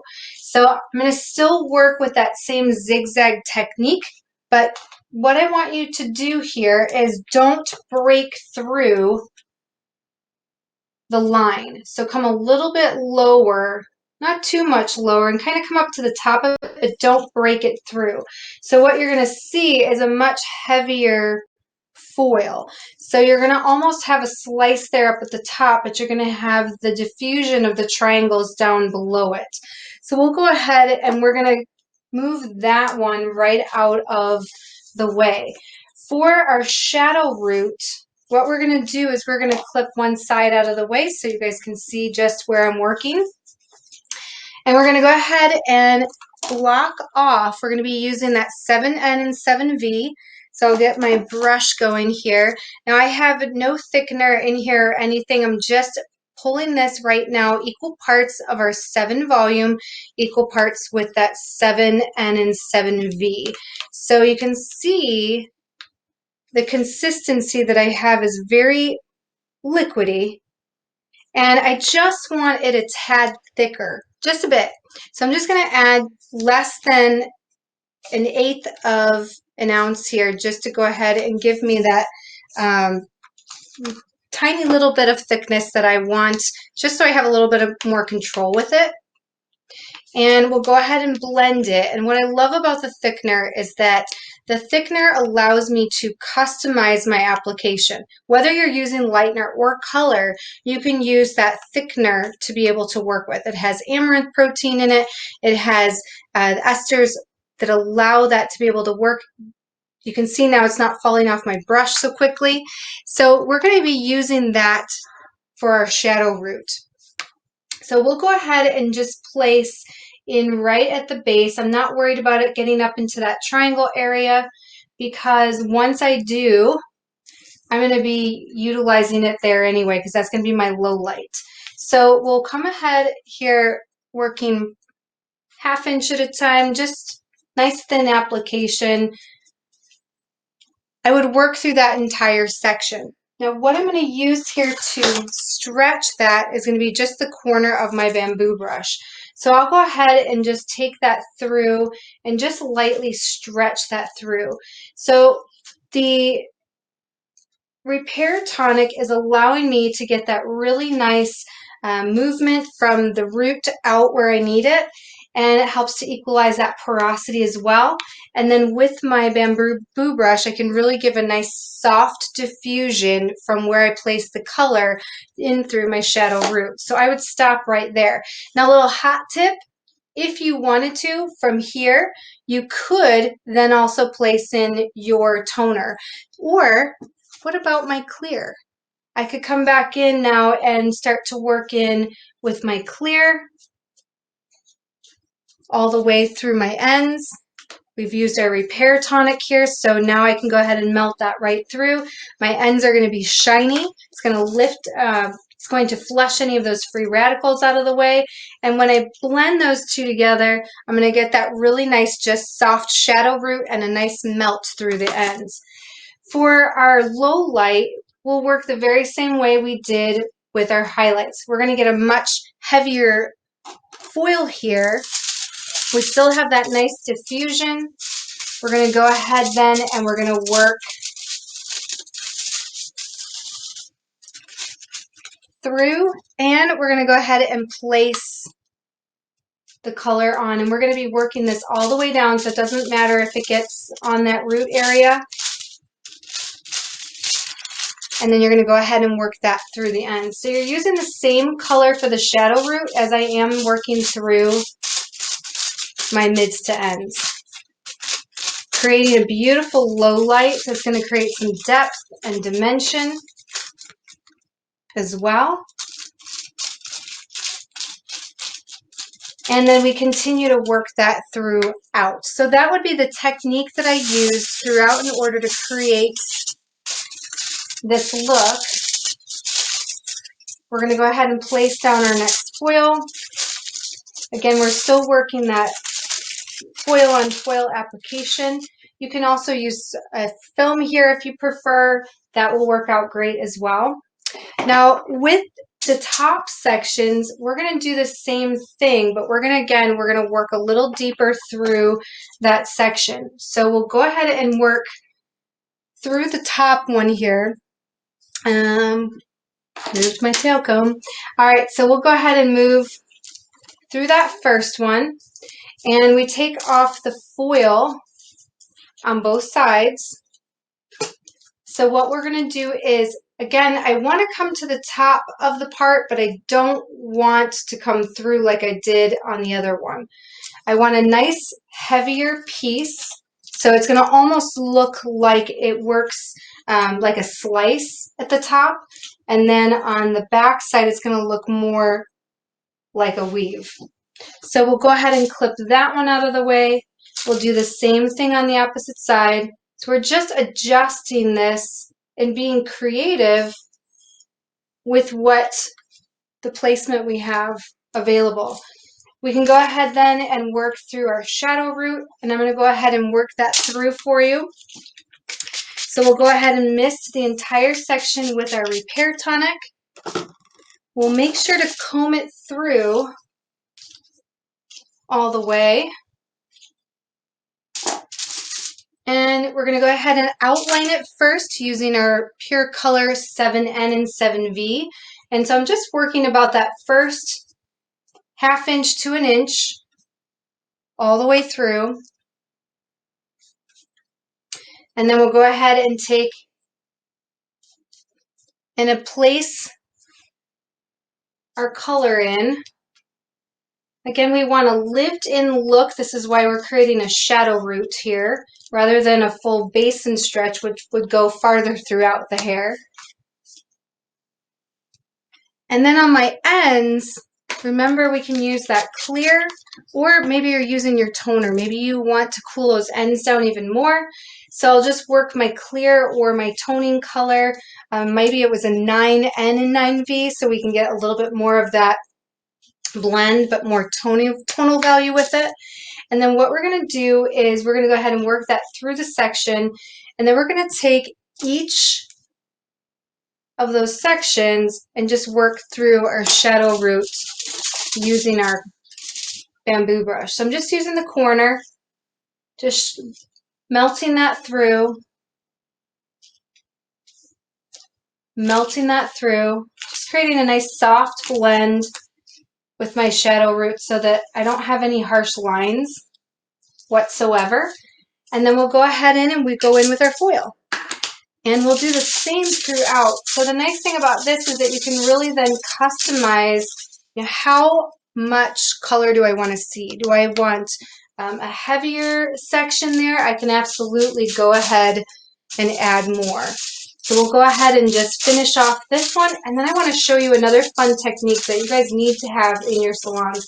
And some of you have these in your salons. I know you do, and we're just not using them. So I got to show you how you can create some additional fun using the Bali wand. So how about, instead of working through with that heavier weave, we now take our next section and we're going to take a slice off the top. So let's first go ahead and make sure that we've got our section saturated with our repair tonics. We're protecting that hair, right? Then we're going to go ahead and we're going to first place in our color. So I'm making sure that I'm getting that nice shadow root in first.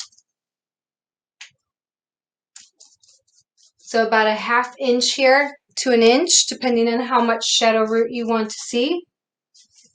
And we're going to go ahead and work through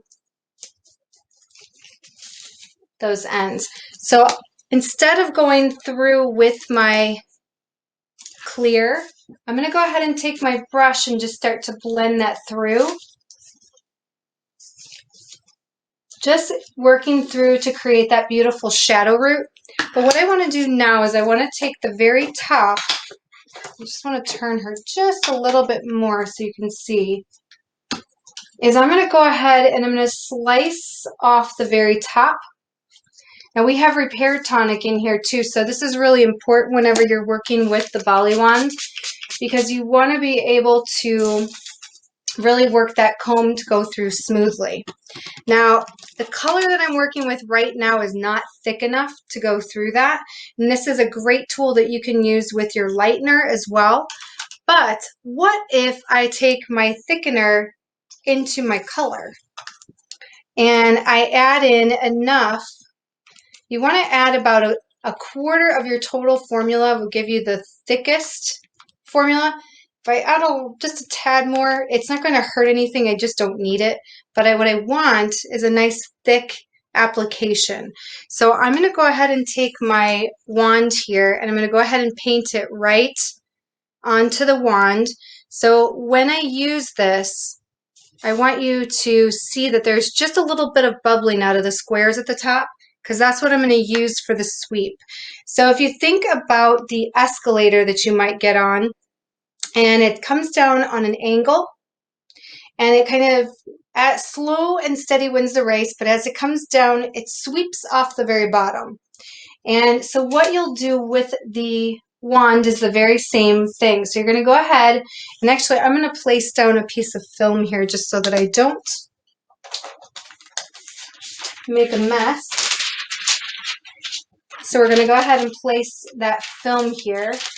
Now you could, if you wanted to, you could have put through that clear through the ends on the first part. So I'm just sharing some ideas with you. But we could have also gone through and used our Bali wand. So with that, I get some nice pop of color in my lowlights as well. And I'm going to even take that right through the very front. So I place another piece of film on that. I'd work on the top of each of the triangles just in the same way. So you can either use that heavier foiling, which is what we did here to create these beautiful more lowlights that you can see, or you can use your wand to create just a pop of color to give a little bit of dimension. In through the front, as I'd be working through the fringe area,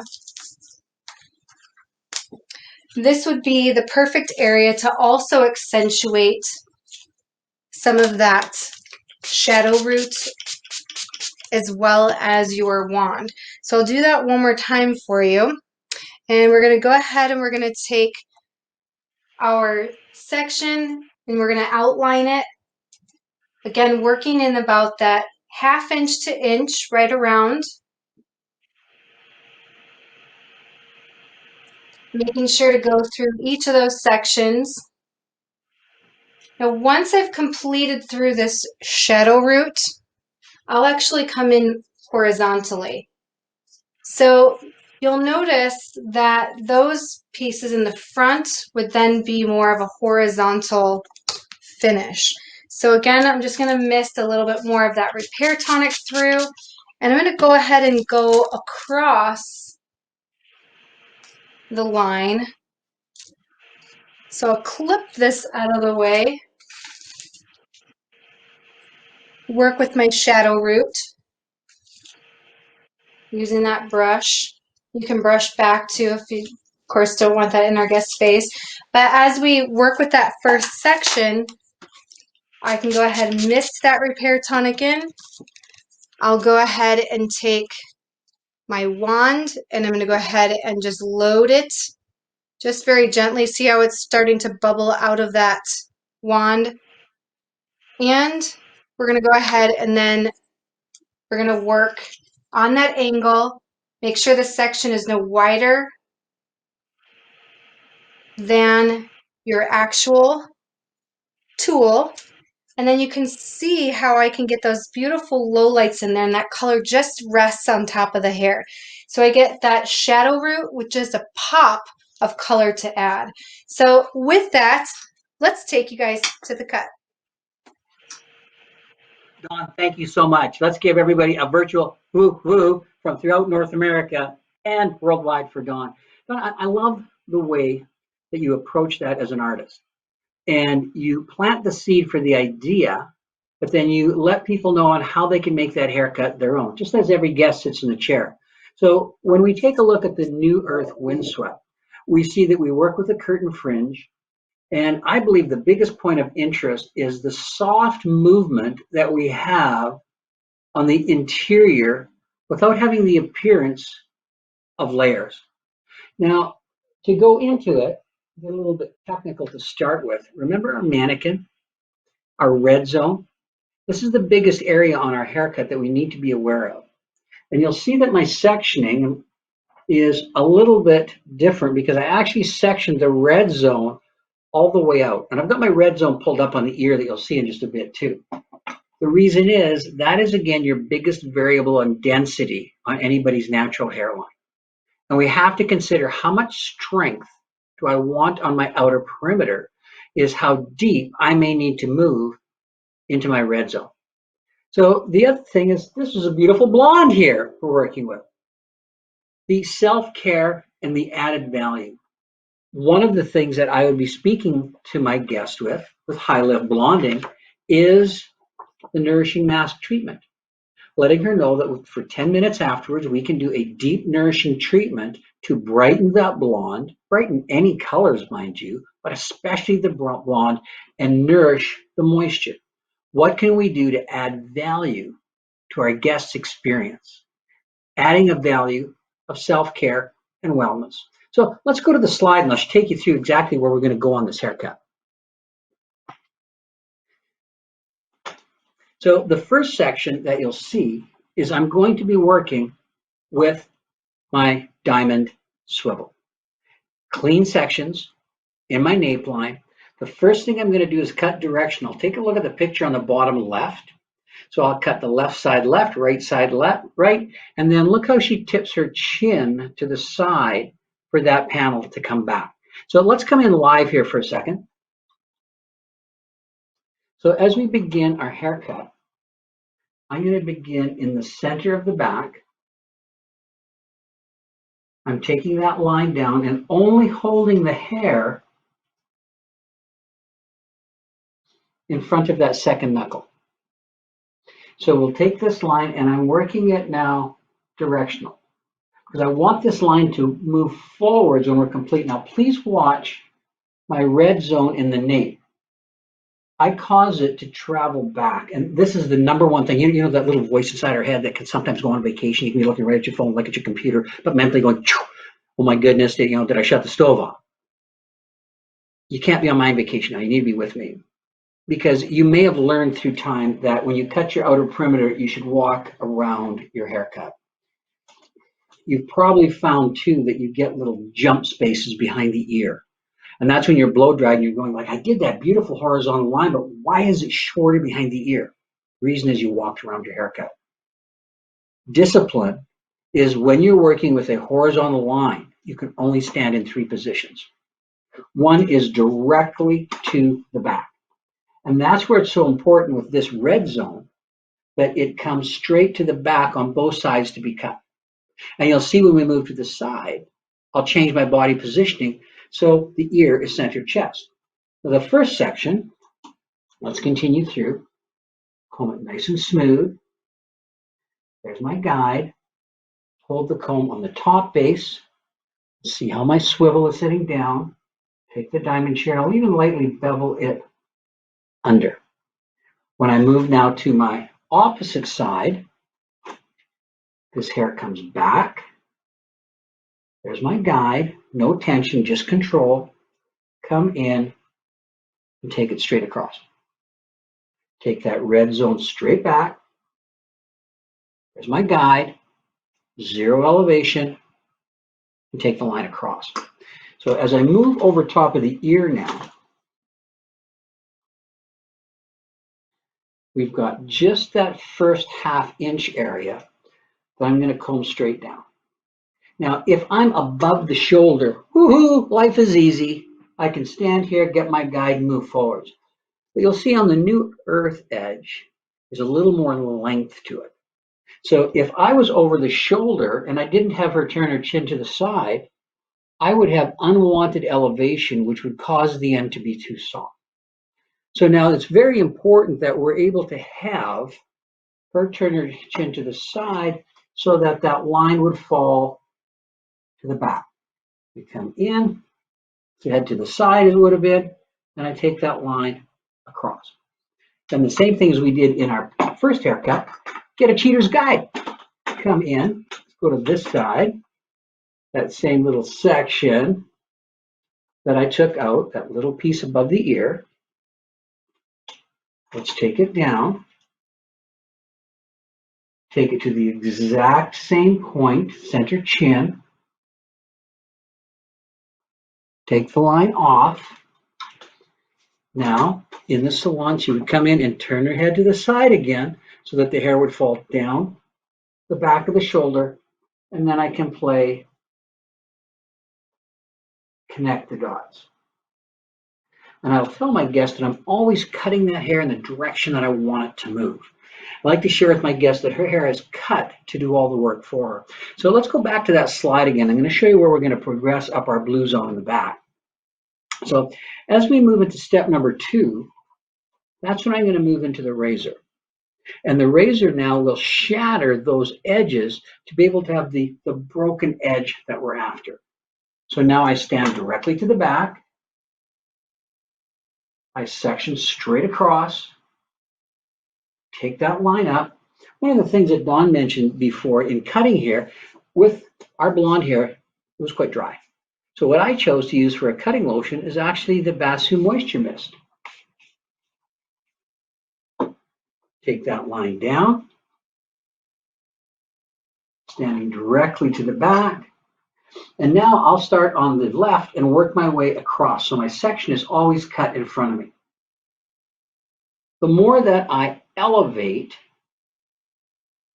the softer that outer perimeter line is, the more broken. Thus the term are broken edges. So let me shatter this line across, not walking around because I want to maintain the strength in that corner. I'm just straight to the back. So if I'm drawing a line, it would be right to the center head. So take that section across, section it up. You'll notice that I just naturally turn the contour comb in my hand. So the first time that I'm combing the hair, I'm using my wide teeth, gives me control. Thumbs on the contour grip. And the last time I'll turn the comb, section it down. I want more movement to start here. Let's take a look at her hair for a second. You see in here how we start to have a little bit more movement. So what we'll do is we'll come in and just elevate a little bit more. And right where my guide falls out is where my surface razor blade lays flat, and we shatter that end off. One of the biggest things in hands-on cutting that I've seen, I know our art team out there, and I thank them because so many of them are watching today, and they'll be teaching these classes whether virtually or they'll be doing hands-on as the world is opening up, is should you use a razor on fine blonde hair? The answer is the surface razor, yes. Because of the blade that we shared with you before. And why do I want to use the razor? I want to use the razor to get a nice soft taper on my end. I don't want it blunt. The next thing is the angle. So when I'm holding this hair out, please watch my blade. See how flat that it lays to the hair? Never, ever, ever is it directly into it to cut. It's flat. So that when I'm shattering that line down, it gives my blade a chance to cut. Shatter that edge down. So I'm continuing this section, please note this, to the top of the ear. When I hit the top of the ear, I'm now going to drop my side panels in as well to make sure that the width of the section is the same all the way around the head. Oh, we were there already. Perfect. So we'll take that line down and shatter it through. Blade is always laying flat. And shattering that line. And it should feel very, very smooth in your hand. So here's where we're moving above. Let's just take all these clips out now. These ones on the side. And you'll be able to gain a better idea of what we mean with the head as a whole.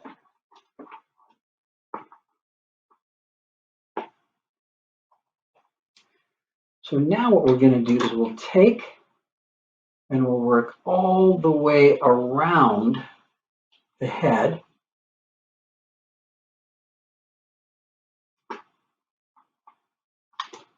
At the same depth of section.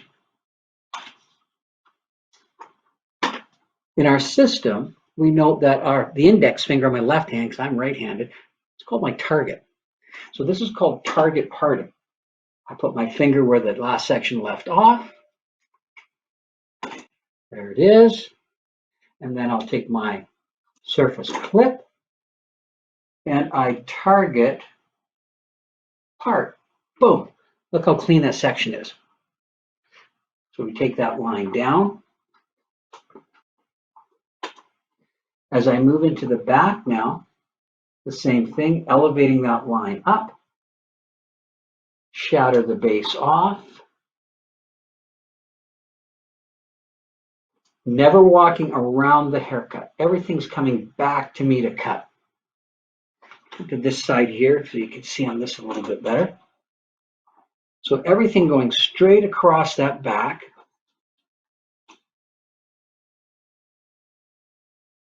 Now I'm going to move into my side. When I move into my side, it's very important that I remember the density on that red zone. So let's lift this up. Now, if I'm really thick, I can have a lot of elevation and a deep line. If I'm sparser as I am here, I can see my guide, but I won't elevate too much. Shatter that line off.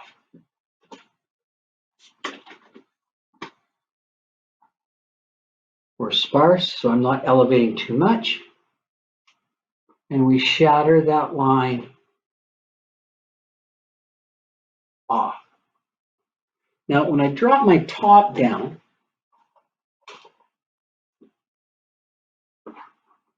We've still got that triangle sectioned out as we did in our first haircut.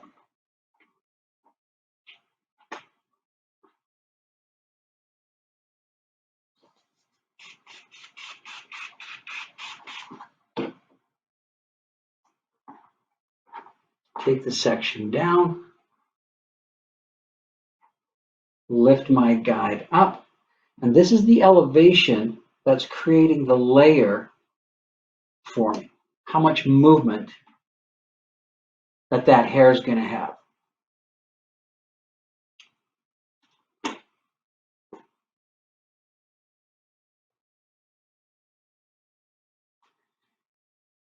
Remember, in behind the ear, everything is over-directed back so that we can maintain the strength on our corner. And when I've done my back, I go right so the ear is center chest. Take that section out, shatter that line down. Going to our opposite side, and the exact same thing. Now, think of this. How many guests do you have that their blonde hair, when it hits the shoulder, can be a difficult length? And it seems to get sparse when it hits there.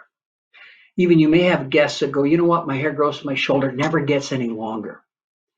One of the reasons for that, if the blonde cuticle may be only 3 to 5 layers thick, when you've got a very heavy Latino, Hispanic hair, 9 to 11 layers, very heavy, the shoulder is a point of friction.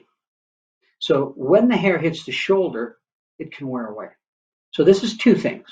For this guest who wants the windswept New Earth to have fuller ends, or if you've got somebody growing their hair longer, let them know you can use a one-shot treatment on these ends so that it protects the hair from the friction on the shoulder. So the one shot will attach and it will dry right into the hair. So that in a treatment in the salon could be $7, and they could even take the rest of the tube home to use at home with it. Now, again, added value and thinking of how can I improve my service level to that guest. So we take this section up, and there's 3 areas here. The first one I'm going to do is I'm going to take right in the front. And before I take you through that, let's go to our slide for a second. See exactly where we're going to go. What we did is we just went through, we elevated, we shattered it through, so you just saw what we did. Let's go to our next slide. Okay, we went through our side now, advance that one more. Boom, there we are. So it's the same type of section that we're working with here.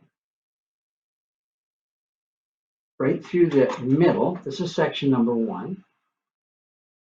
Cutting from the top so that it has that real soft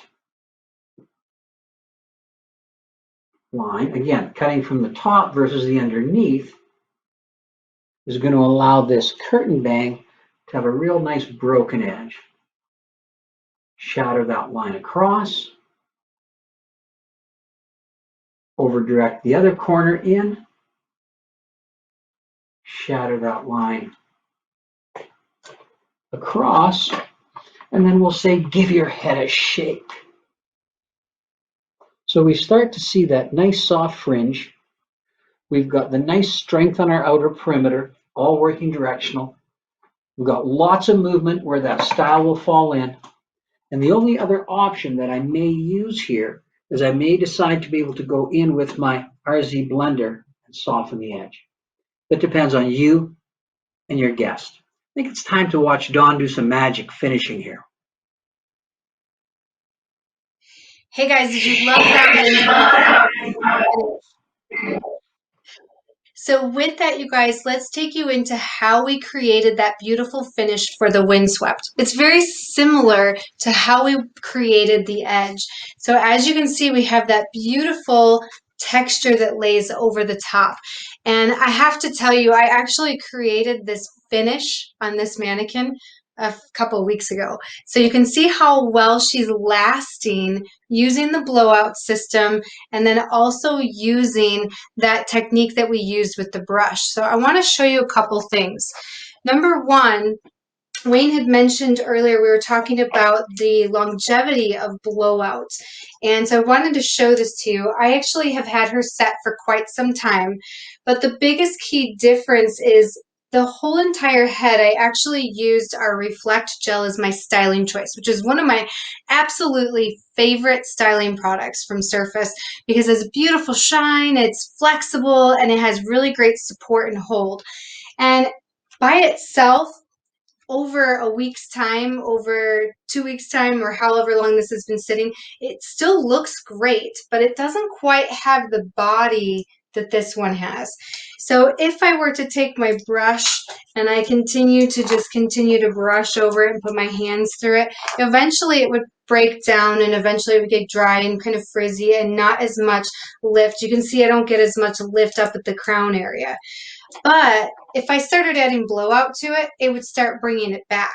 So let's take a little bit of a look here at our dry oil spray again, using that dry oil conditioner to really help reboot. So what I like to do for myself is at nighttime, before I go to bed, I'll go ahead and I'll work through my dry oil conditioner on my ends. And of course, I use my Trinity dry shampoo on my scalp. That's gonna be my little trick. And I'll give it a good brushing and I'll start working through it just so that it really starts to hydrate deep into that cortex and see how much shine we get there. So as I start to pull this back, even just lifting this up, I can get a ton of volume from that.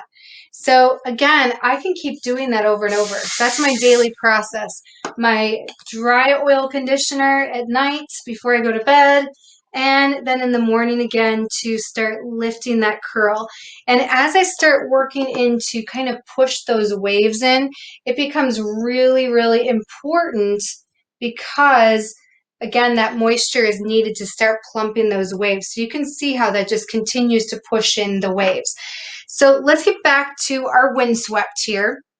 So I used the same pattern that I did on our edge. So top of the ear to top of the ear, temple to temple all the way around, and then I used a pie-shaped sections through the top. So the top section will get alternated just like we did before, but what I want to do here is at the very bottom section where that hair is going to be shorter, right at that nape area, we're going to go ahead and just use our contour brush. So my contour brush gives me just the right amount of lift. Remember your base, on base, off base, makes a huge difference because if I want that hair to lay here, but I do a full base and I don't have enough length, I'm going to end up here. So think in that regards before we start blow drying. So I'll use my contour brush and I kind of work the hair one direction and then I'll come back and I'll fold it the opposite. So I get a lower lift, I get a nice smooth edge and just the right amount of lift at the top. When I move in through the top two sections, it'll just depend on my guest. How much texture do I want to see and how much fullness? If I still want to see more of that smoother through the ends, I'll go ahead and that temple to temple section will still be with my contour brush. And then we'll come back in with our top section, alternating those pieces using my round brush. So a last look at that technique that we used. We take our round brush, we start up at the top, and we work in one direction. As I start to get stuck, go ahead and pick that through, pick it up again, but you want that hair to get to the top 2 inches of your brush. Once I get here, I'm going to go ahead and start twisting that out a little bit using my blow dryer, using the nozzle, just working to slowly release that so that it cools some as we go so that we don't stretch the wave too much. So it really allows us to set that in.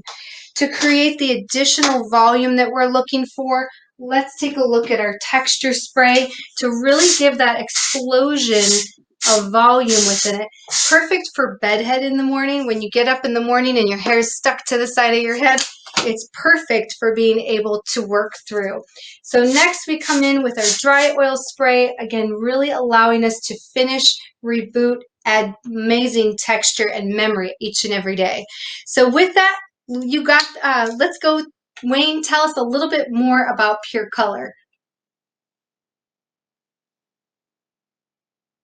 Consultation, because this lovely lady, she had an extra 20 minutes and she's having a color clarity shine treatment to add volume, value to her service today. That 1 minute. How much fun is that? Dawn, absolutely amazing. And before I do go into Pure Color, I do want to open it up to Becca because there may have been some questions that we had in regards to Dawn with the color. So Becca, was there any questions that Dawn had with her Pure Color or the finishing?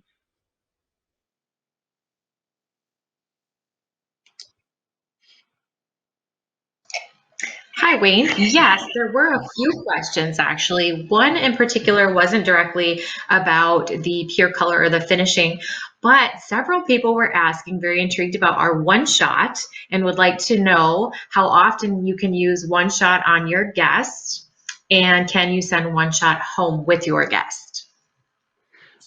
First of all, understanding the Trinity Protein Complex. This was one of the first products we brought to the world along with the Basu oil.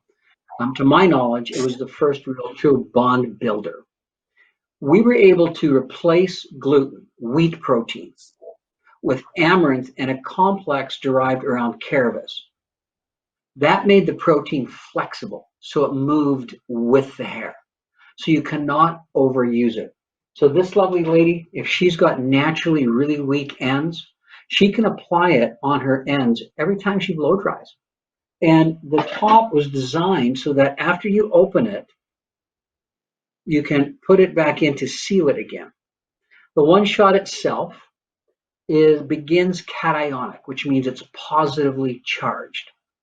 It attaches to any negatively damaged areas in the hair or any protein deficient areas.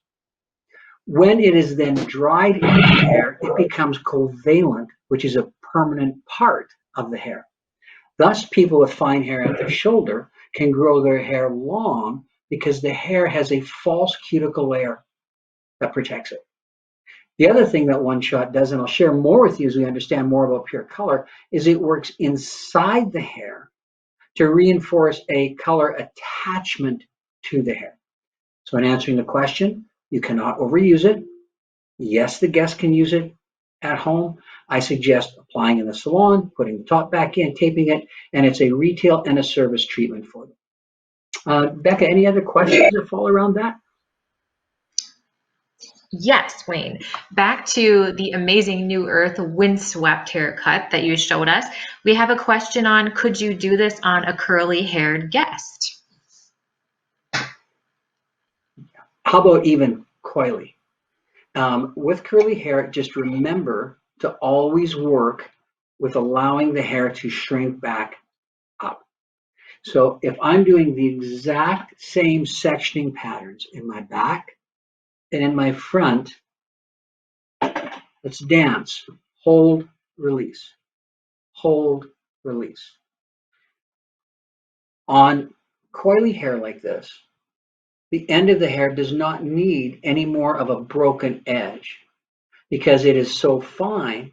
I would do the entire haircut with the exact same section though, but I wouldn't use the razor on her. Not scared about the surface razor creating damage, but I want a blunter edge. So when I'm working with my elevation, my outer perimeter, pretty straightforward, right? But as soon as I started elevating and I use my razor, now what I'm going to do is elevate and cut directional. Elevate and cut directional. And the same on the other side. And when I hold those sections, I hold them down but then I release them and I catch them again. So they're not, and there's no stress on them. Good. Becca, anything else on that? Or hopefully I answered that question. Awesome. Thank you, Wayne. And just so all of you know, I will be doing a copy and paste to our amazing curls certification program where you will have hands-on experience in salon when it's safe, but definitely online on how to cut, care for, style curly hair. So that's all the questions we have for you, Wayne. Thank you very much. Awesome. You're welcome. Now, let's learn more about Pure Color. Why? Why is Pure Color the only color I would ever use on fragile textured hair? Why is it the only color that I would use on fine fragile hair? And why is it just a beautiful choice for all hair types? Let's learn a little bit more. Let's go to our slide, please.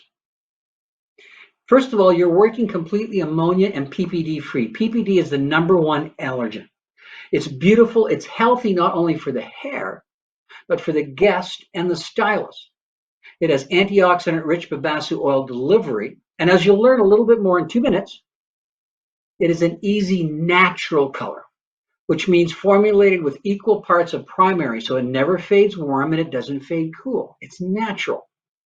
And it's long lasting because, yes, as of the One Shot, it has the same complex built right into it that attaches the color to the hair.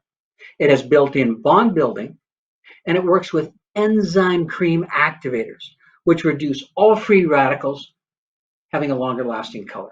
So let's move on in our slides. Understanding, first of all, how is hair lightened and colored? How does it really work? When you're in the salon and you apply that, what happens? Boom. First, we have hair swells. Second, whether you're lighting or depositing color, there's oxidization, which means you have to break apart protein, which melanin is a part of, to lighten the hair, or to be able to break it apart to create a space. So, next step, color can fill the space. This happens on all hair colors. Next, if you're using ammonia, and it drives me a little crazy, by the way, because people go, oh, I use low ammonia. You're still using what? Ammonia. There's more swelling. There's more oxidization to the space, and there's ultimately more damage. Working ammonia free, there's less swelling, and there's a smaller oxidized space. But now a timeout. If you've used ammonia-free color, you may have found that it didn't last as long. It wasn't as vibrant. You didn't get dimensional gray coverage. The reason is, to my knowledge, there is no other protein attachment of color other than Pure Color. So this is color in general. Let's move to our next slide and see how Pure Color and Lightener works. #1, when the hair swells, it's ammonia-free, and babassu oil supports the moisturization and penetration of the oxidant. So boom, next one.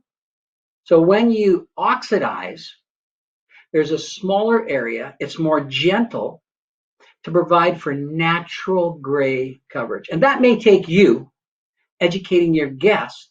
Just as Dawn, when she did that root area, she decided to just use clear. She didn't use color, stating that she didn't want a regrowth line. She wanted it natural gray coverage. So now, next. So that's where the color fills the space, and here it gets really exciting with Surface Pure Color. It's PPD free and has specific antioxidants, including moringa as well, to help it be a very healthy color for the scalp, for the hair, for the guest. During this time, there's bond building attachment. The amaranth protein complex attaches to the color and attaches to the protein and binds it, so it's not just trapped. Next, we see that the enzyme cream activators, featuring moringa and pectinase, eliminate the free radicals, maximizing color, shine, and reflection. But the #1 thing I want you to remember here is, boom, there it is. Bond building attachment of color. Let's learn more about ECAs. Next slide, please. You see, when light hits the hair, color is the reflection or refraction of the light. During color processing, if there's any free radicals, when light hits the hair, it bounces in many directions. You don't have the purity of the color. So now let's take a look at enzyme cream activators. The ECA reduces all the free radicals, which allows the protein and the color to pull back together to give you beautiful shine of color. Next, when we understand what a natural base of color is, formulating is a pure color wheel and chart. And the color chart just makes life so easy. In fact, there's even a page on retail recommendations at the back. Now, making corrective color easy, making gray blending very easy with it. But Wayne, what do you mean equal primary colors? Let's see. You see, European-based colors are primarily cool, which means their base is 2 parts blue, 1 part yellow, 1 part red. So when they fade on that cooler side. Advance a slide. More of your American-based colors, which really came to the market in the baby boomer generation in the late 80s, early 90s, and people wanted hard color. I'm going to guess that Elvis definitely used an American-based cover, and he was totally black with it. You see, with that American-based color, you've got 1 part red, 2 parts yellow, 1 part blue. So when that color does fade, it fades warm. Here's Surface Pure Color. What we've been able to do is formulate with a 1 part base red, 1 part yellow, 1 part blue. So that's a neutral or a natural. So when it fades right on tone. So that's what makes it so easy to work with. Advance that, please, for me. One more. You'll find with the color chart, it gives you all the information that you need to use.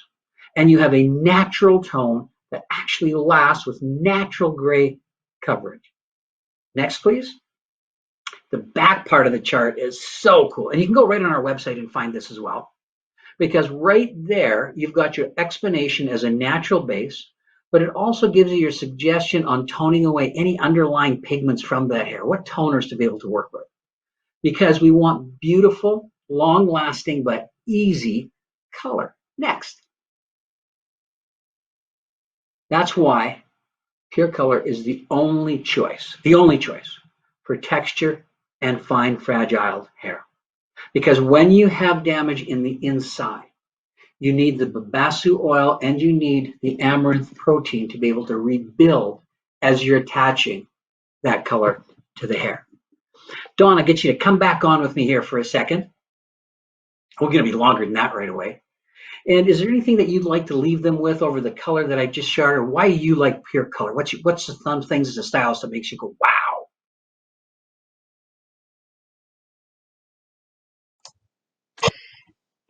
One of the things that I can't stress enough with Pure Color is first the maximum amount of creativity that you have with it. Being able to work in a demi or a permanent gray coverage or gray blending, just so many different options. You add your thickener, and now you have a whole new world of low lighting and balayage and so many different things that you can be able to be creative. But I think one of the things that I really love the most is the way it leaves the hair in such amazing condition. It's really not just a color, it's a treatment color. It clarifies and helps to flush any of the old fragments out and any of the hard water minerals and things that have been sitting in that hair. And it brings new hair to life and just brings old color to life as well. But it just absolutely becomes not only a color, but a treatment that you can do each and every time to wow your guests. So that's what I love about Pure Color. Awesome. The beautiful, healthy condition. Now, thinking of condition, we got wedding season coming up. And I know many people joined us to be able to find out some inspirations from Dawn McKee. So with that, let's start stimulating their creativity with some wedding inspirations, Dawn. Awesome. I absolutely love finishing and wedding season, and many of you know that about me. It's one of my most greatest passions within the hair industry. I love it all, but I love to finish.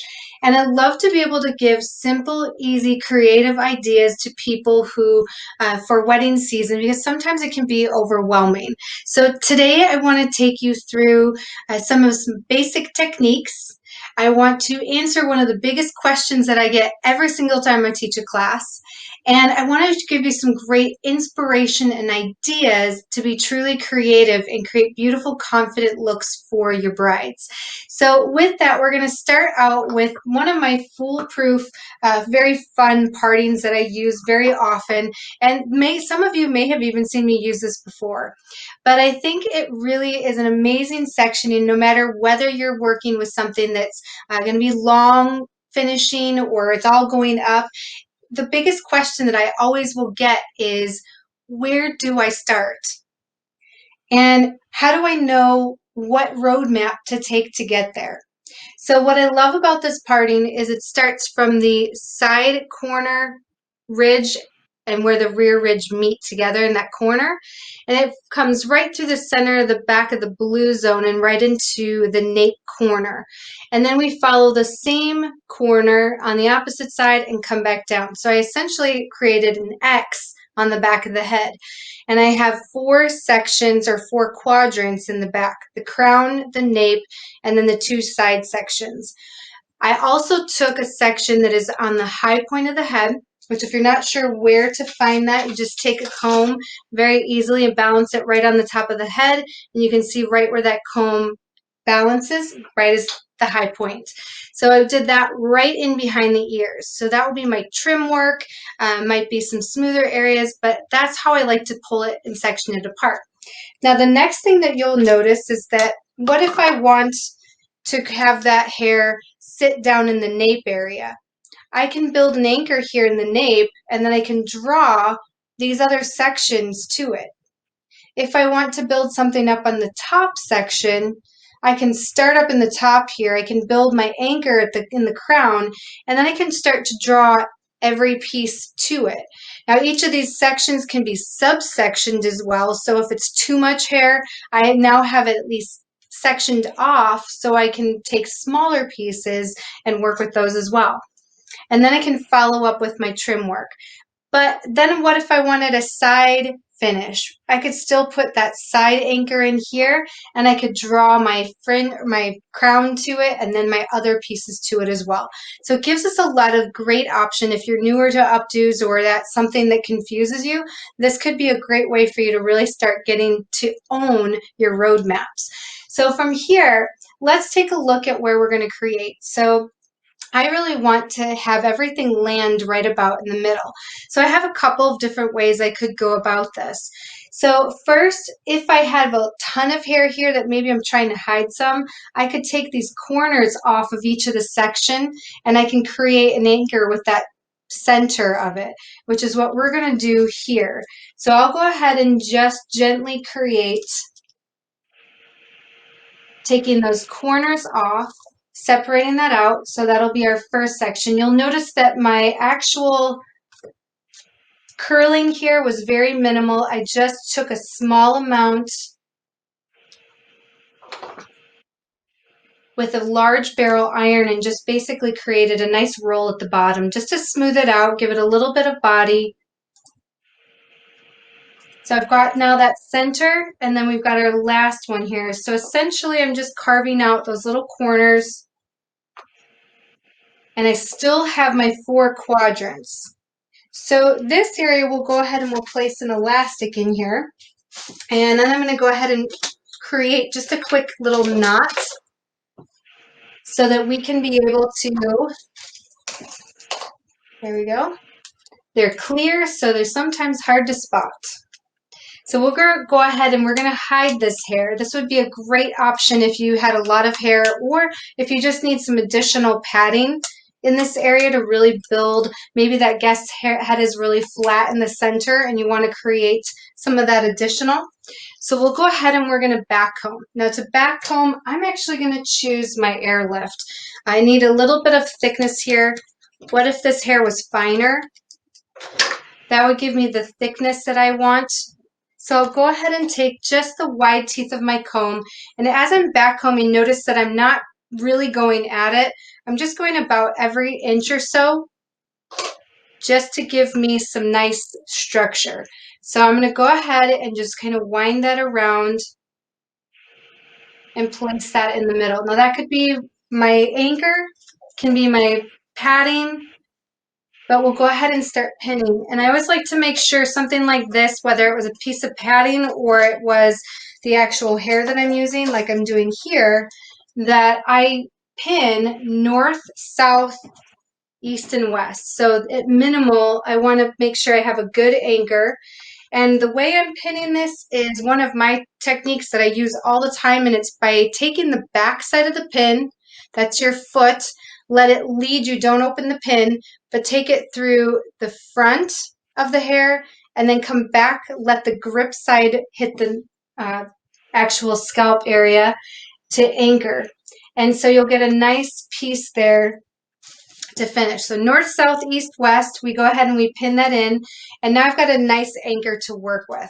Now let's just suppose that maybe that wasn't enough padding. I have lots of options, and I brought a few things to show you because I feel like it's something that maybe we don't have on hand usually, or sometimes we just don't think to have it available.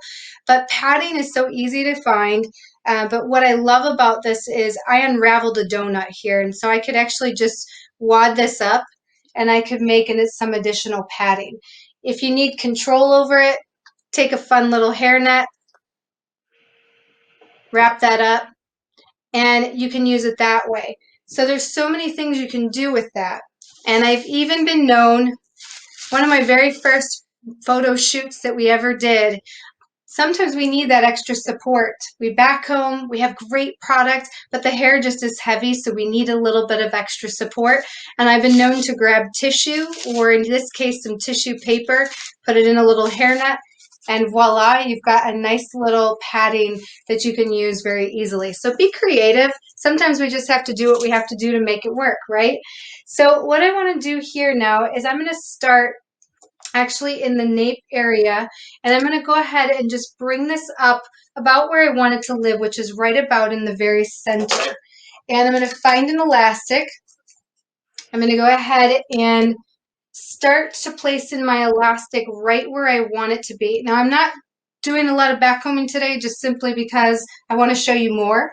So you can add your back combing in here as well. Now when I start to pull up this loop, what I want you to see here is that I'm pulling up a loop and I'm not pulling the tail all the way through. So we're going to go ahead and take that, and now we're going to anchor it to the base that we created. So I'll even sometimes use the actual elastic with my foot, and I'll go ahead and I'll place that pin in. So I've got one loop, I've got one little tail, and with the top section, again, I can add in my airlift here. I could use my texture spray. I could use my push powder. I have lots of great options. And when I start to get ready for this section, I want to get my hands in it. So I need my shine wax. Again, I can't stress enough how important it is to maintain the condition of the hair, even just through your hands touching it. This is such a great protection. From here, we're going to take the section and we're going to work over the top with our dry oil spray. So we're again putting in that memory boot. I'm going to take that straight up to the sky.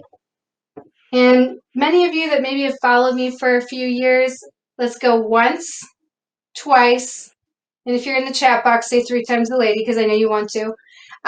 With that, you guys, I just took 3 fingers and I place them and separate them, and I'm just dragging that down. I'm not creating a ton of back combing right here where I want to create a heavy finish. I'm looking for something soft just to start creating separation.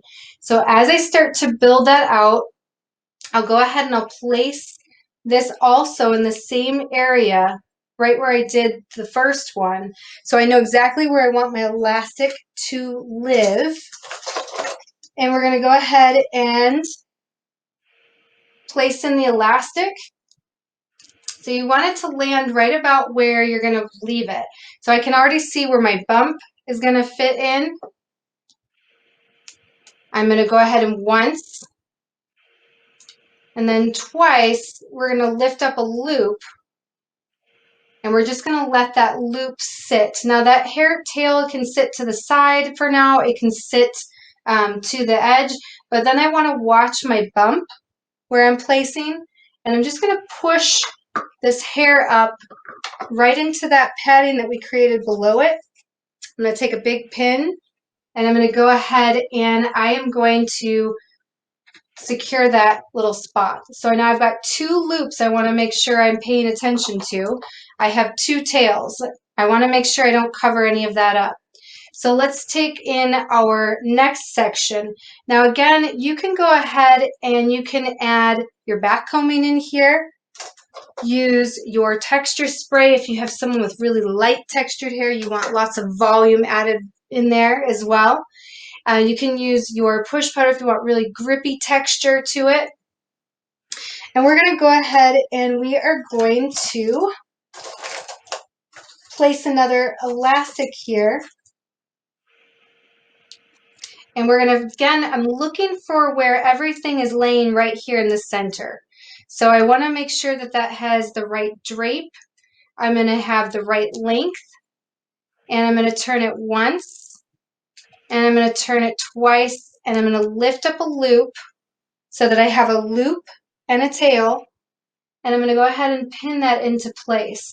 Now the best part about this little trick is that the elastics are going to be extremely secure, so you're not going to have to worry about it falling anywhere.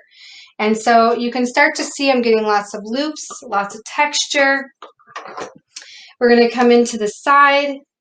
We're going to do the same thing.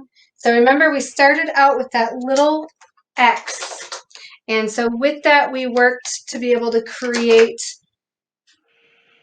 a roadmap that is going to take us to this spot. So we're going to go ahead and place hold right where I want it to live.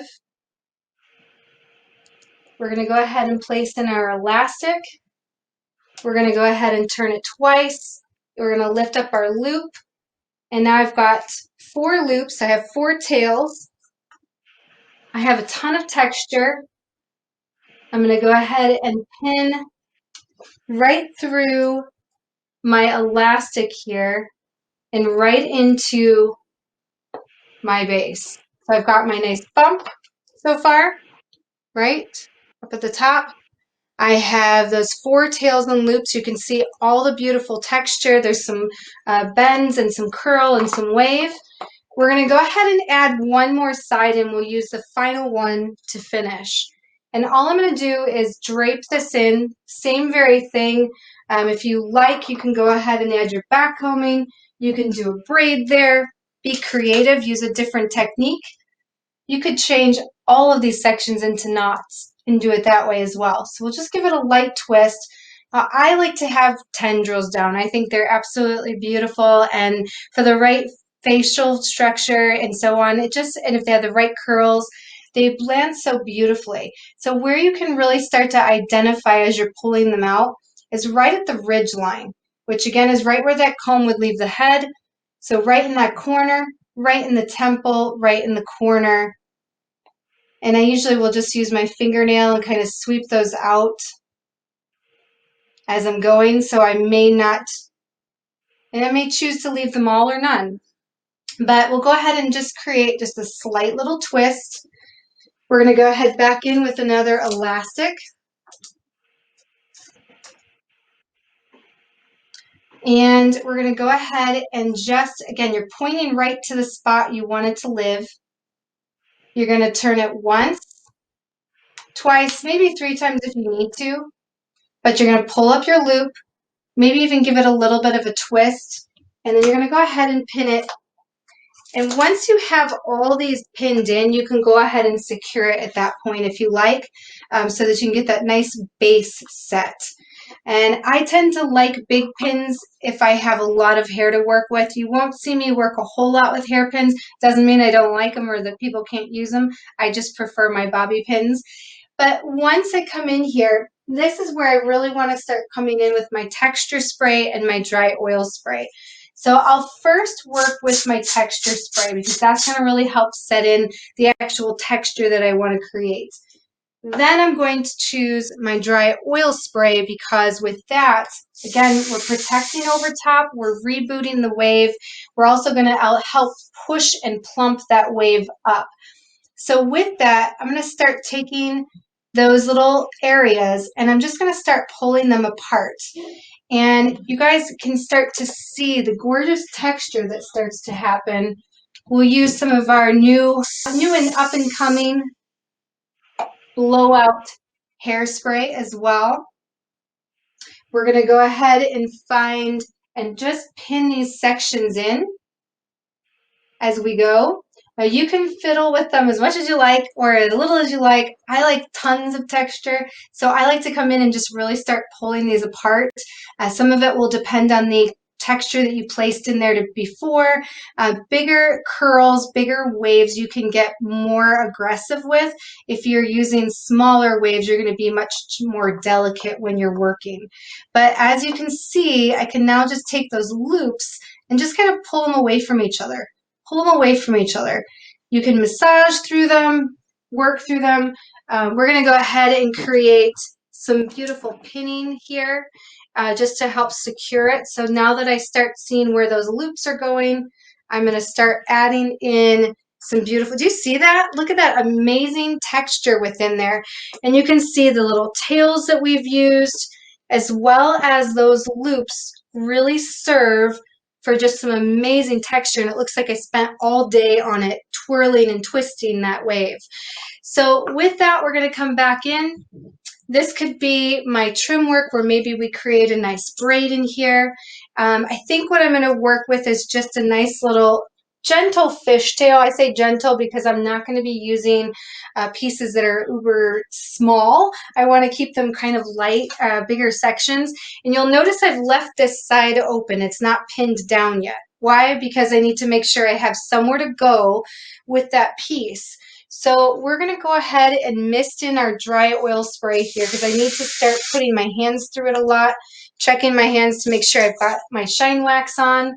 And I'm going to go ahead and take heavier pieces through this braid. And we're going to still do a fishtail. It's just going to be a lot looser than a traditional. So I'll take two sections. The first piece on the right, we cross over into the middle. We add it to the left. We take a little from the left. We cross it over into the middle. We add it to the right. We then continue to do the same thing, but maybe I'm dropping those pieces down as we go. And a traditional fishtail, you'll be taking very tiny sections. I'm taking about 1/2 inch sections. And I'm doing it because it is different than doing a traditional braid, but I want it to be much softer. Now, a real hot tip here that you need to know whenever you're working around the face with a braid is you need to make sure that when you do this, that you always follow the curve of the section and follow the curve of where you want it to land. If I try to braid too straight down, I'm going to end up with that braid is going to be too tight, and it's going to end up being hard to move and hard to manipulate. So we'll take a little bit there down at the temple as I'm going. So I'm just picking up or dropping those little pieces as I go. And we're going to take that last one, same thing. And I just want to pull that little corner out. So you can see I can create that pretty quickly. Again, right side crosses over in the middle to adds to the left. The left side crosses over into the middle, add to the right. Now we're going to continue this just really quickly. We're going to go ahead and just take bigger pieces. So I'm maybe taking like 1/2 inch thick sections at a time. So again, I'm not looking for a real tight fishtail. I'm looking for something. Now notice I'm watching to see how deep this goes, because once I hit that deep, I'm done. Because now we're going to just open this up a little bit. Open those edges, which gives such a beautiful little bit of trim work here as well. And then we're going to go ahead and do the same thing. So once I have that set in, I'm going to go ahead and find my elastic. I'm going to place that in. I'm going to go ahead and turn it once, turn it twice, lift up the loop, and I'm going to set that braid right into place. So I'll use one of my bigger pins if I can find one. There we go. And we're going to push that in. And you can see this just gives me that nice little bit of a twist. I'm just using my fingernails kind of to soften it because I don't want it too harsh. And we're going to go ahead and just start opening up our little twist. So from here, I'll finish any of my pinning. We're going to go ahead and push that into place. And I've got 1 or 2 last pins. And if I was working with my bride, of course, I'd spend some additional time with the finish. I'm going to go ahead and use my Theory hairspray here. It's one of my favorites to work with because it's so soft and buildable. And then we're going to go ahead and give her a bit of shine spray. So with that, you guys, you've got this gorgeous, just a beautiful finish, beautiful texture, lots of loops and movement. And I didn't spend a lot of time. I used that X marks the spot. I was able to work through very easily with it. So I hope you guys enjoyed that. On to my second look. This one will come very, very quickly. All I've done here is I've worked to be able to create just in front of the ear, so maybe about 1 inch to 2 inches across the hairline. And you'll notice I've curled that pretty nicely, but it comes all the way through to the red zone. So I've got just that little bit, about 1 inch behind the ear, all the way down, and then we've created a ponytail. Now when I curled this, I created 3 big sections of wave, and then I just pinned them all together. So there's not a huge amount of wave here, but it's just nice and soft. Again, some of the things that I want to do is prepare the hair as I'm working. I'll choose my Trinity Dry shampoo around the hairline because this one is really going to help me to be able to create, keep them from sweating, keep them from catching oil that's going to break down their style.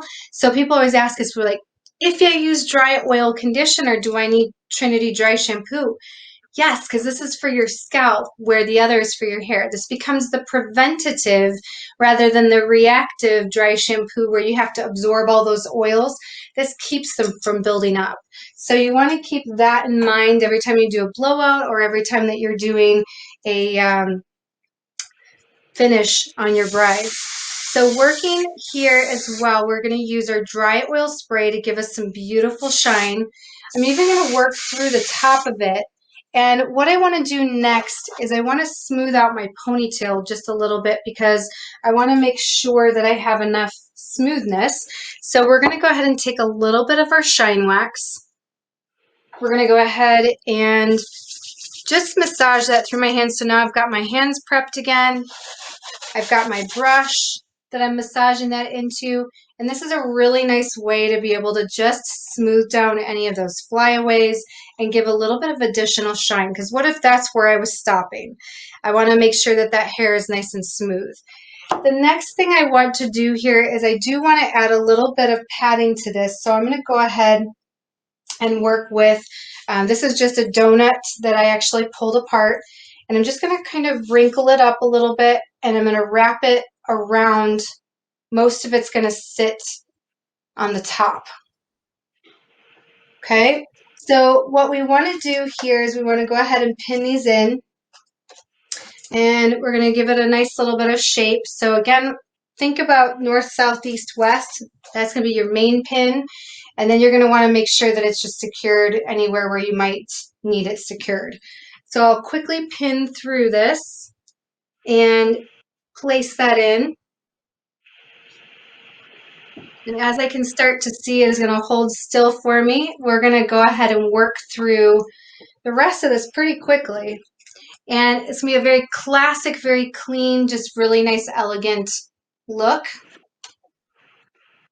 That one doesn't want to behave, but I kind of want this close to the head if I can. And what we're going to do is just something very classic.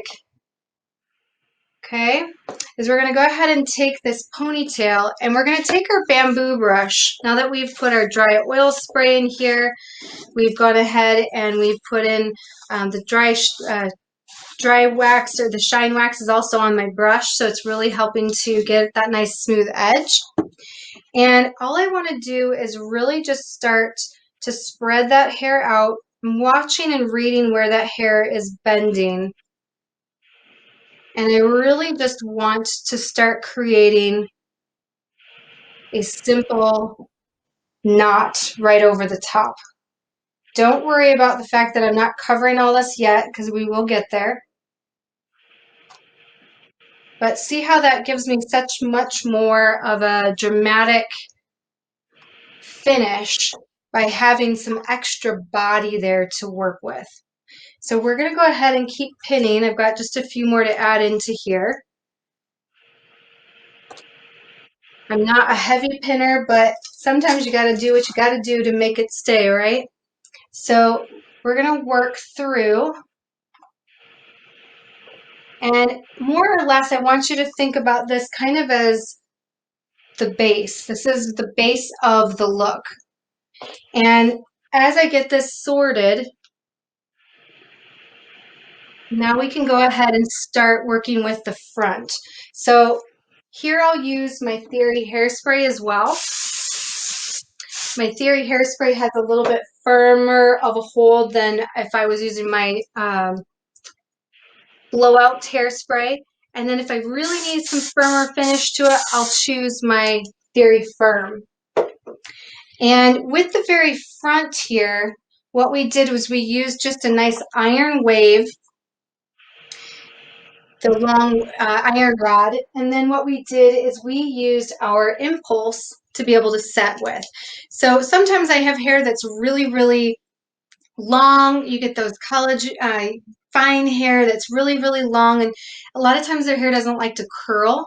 So Impulse is amazing for a curl set because it's nice and crisp, yet it's soft to the touch. You can see I can still touch the hair. It's not crispy where it's, but it's got a nice firm finish. So what we're going to do is we're going to take both of these sections and we're going to start undoing them across the top. Now you can see how I've got those beautiful twists already in the finish. You guys see that? And as I start to lay this up over the top, I want to see some of those layers that are happening in there. So if you can see, it's giving me a really beautiful finish. So to pin this, I'm going to lay these right over the top. I'm going to go ahead and use some of my bigger pins here and just start anchoring right over the top. And I'm going to show you a fun little trick you can do. Any of these areas where they are going to be a little bit looser, but you don't want to start sticking a lot of pins in. Take the side of your pin, find the area that's really weak, and a lot of times it's the one right by the ear. You can go ahead and just slide the pin in sideways. And if need be, you can even give it a bit of a wiggle, or another little trick you can do is take your Theory Firm and just spray the edge of your pin. This is great because it's going to add a bit more texture to that pin and a little grip so that when I find those edges, and I just stick the pin in and I use my fingernail to just push them down. So you can go ahead and again use your Theory. Go ahead and push those pins in. Lift, if you're wanting that texture to stay, as you're pushing with the nail, pick up with the hair. That will help as well. And then what we're going to do is I'm just going to find and lay over the top those little edges. So now we can start covering up the ends. And you've got a gorgeous chignon that we're creating. And we'll do the same thing over the top, because we're going to go ahead and take, just working our fingers through. I'm going to come to this other side here so I can get in here a little bit easier. So we're going to go ahead and again, working with our dry oil spray so that we can really protect the hair, help to maintain that memory. And we're going to go ahead and work through.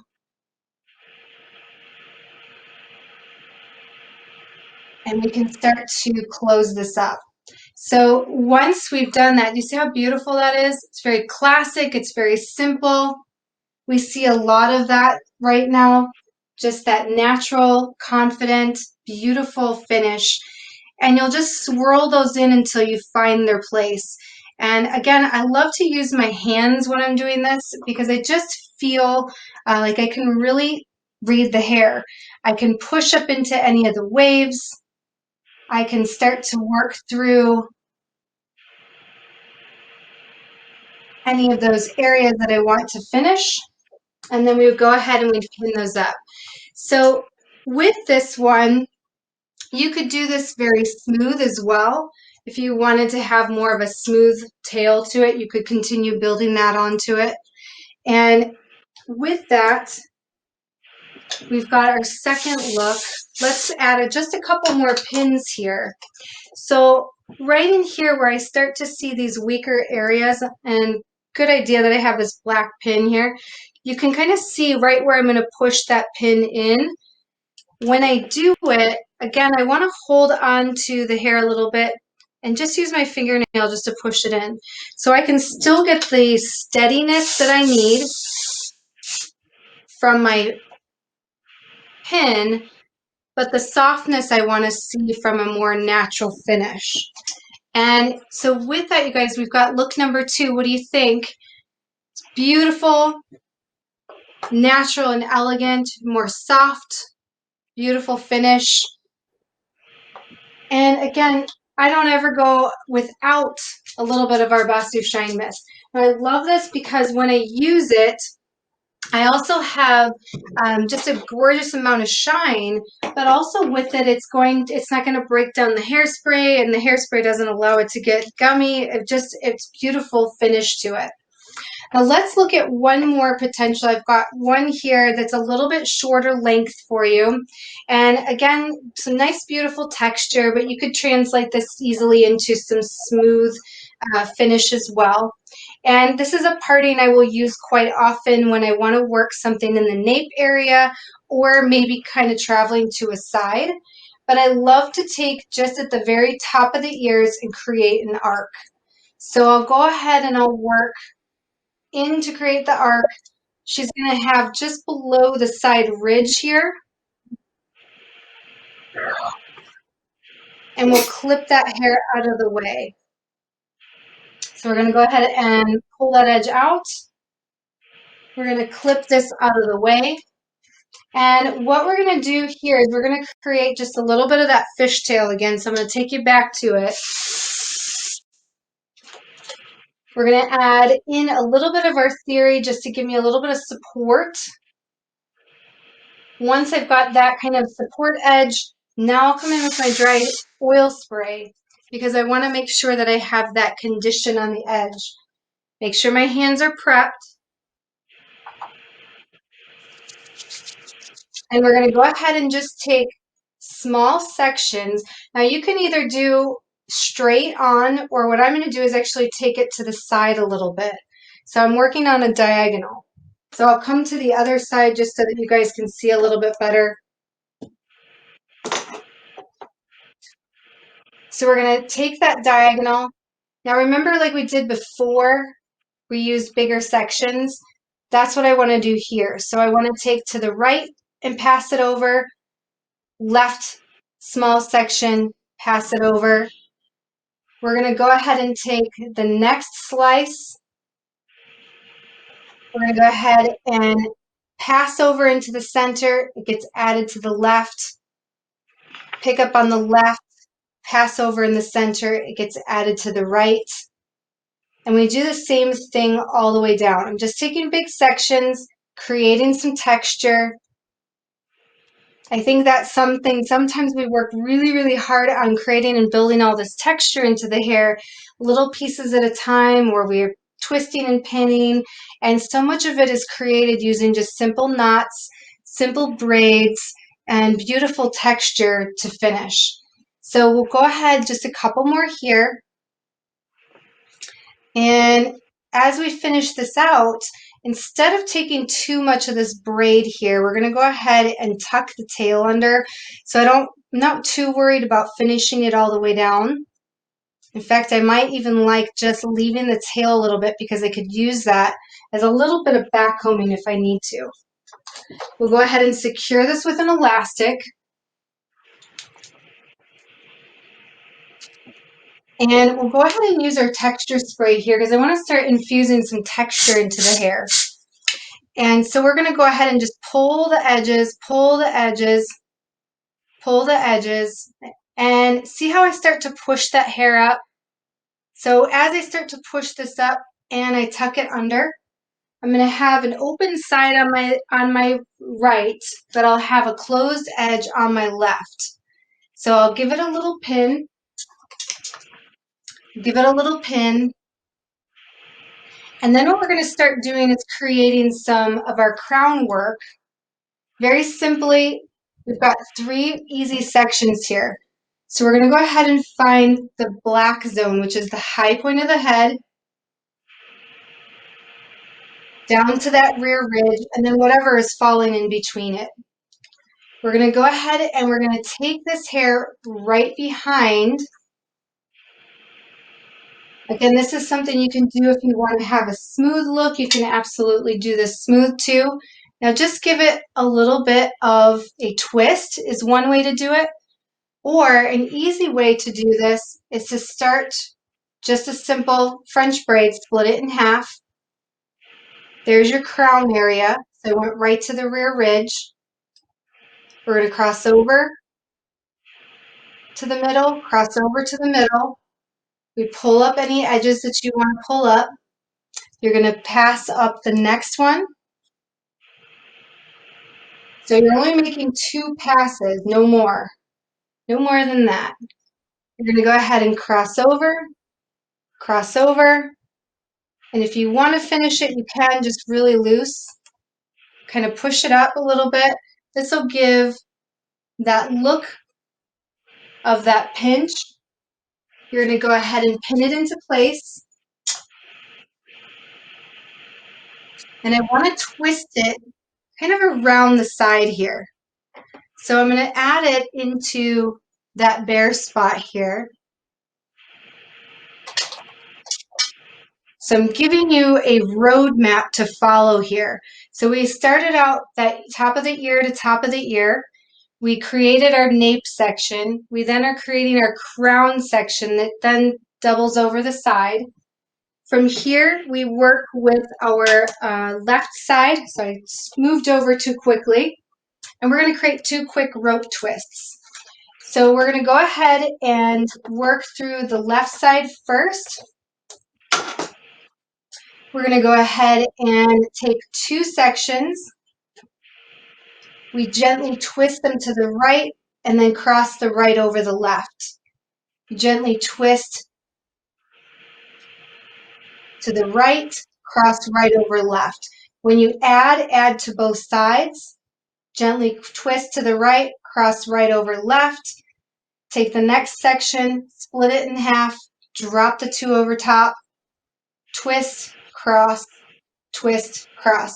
Now this can be used here then over the center, again to fill that in. So we have that nice base on the bottom.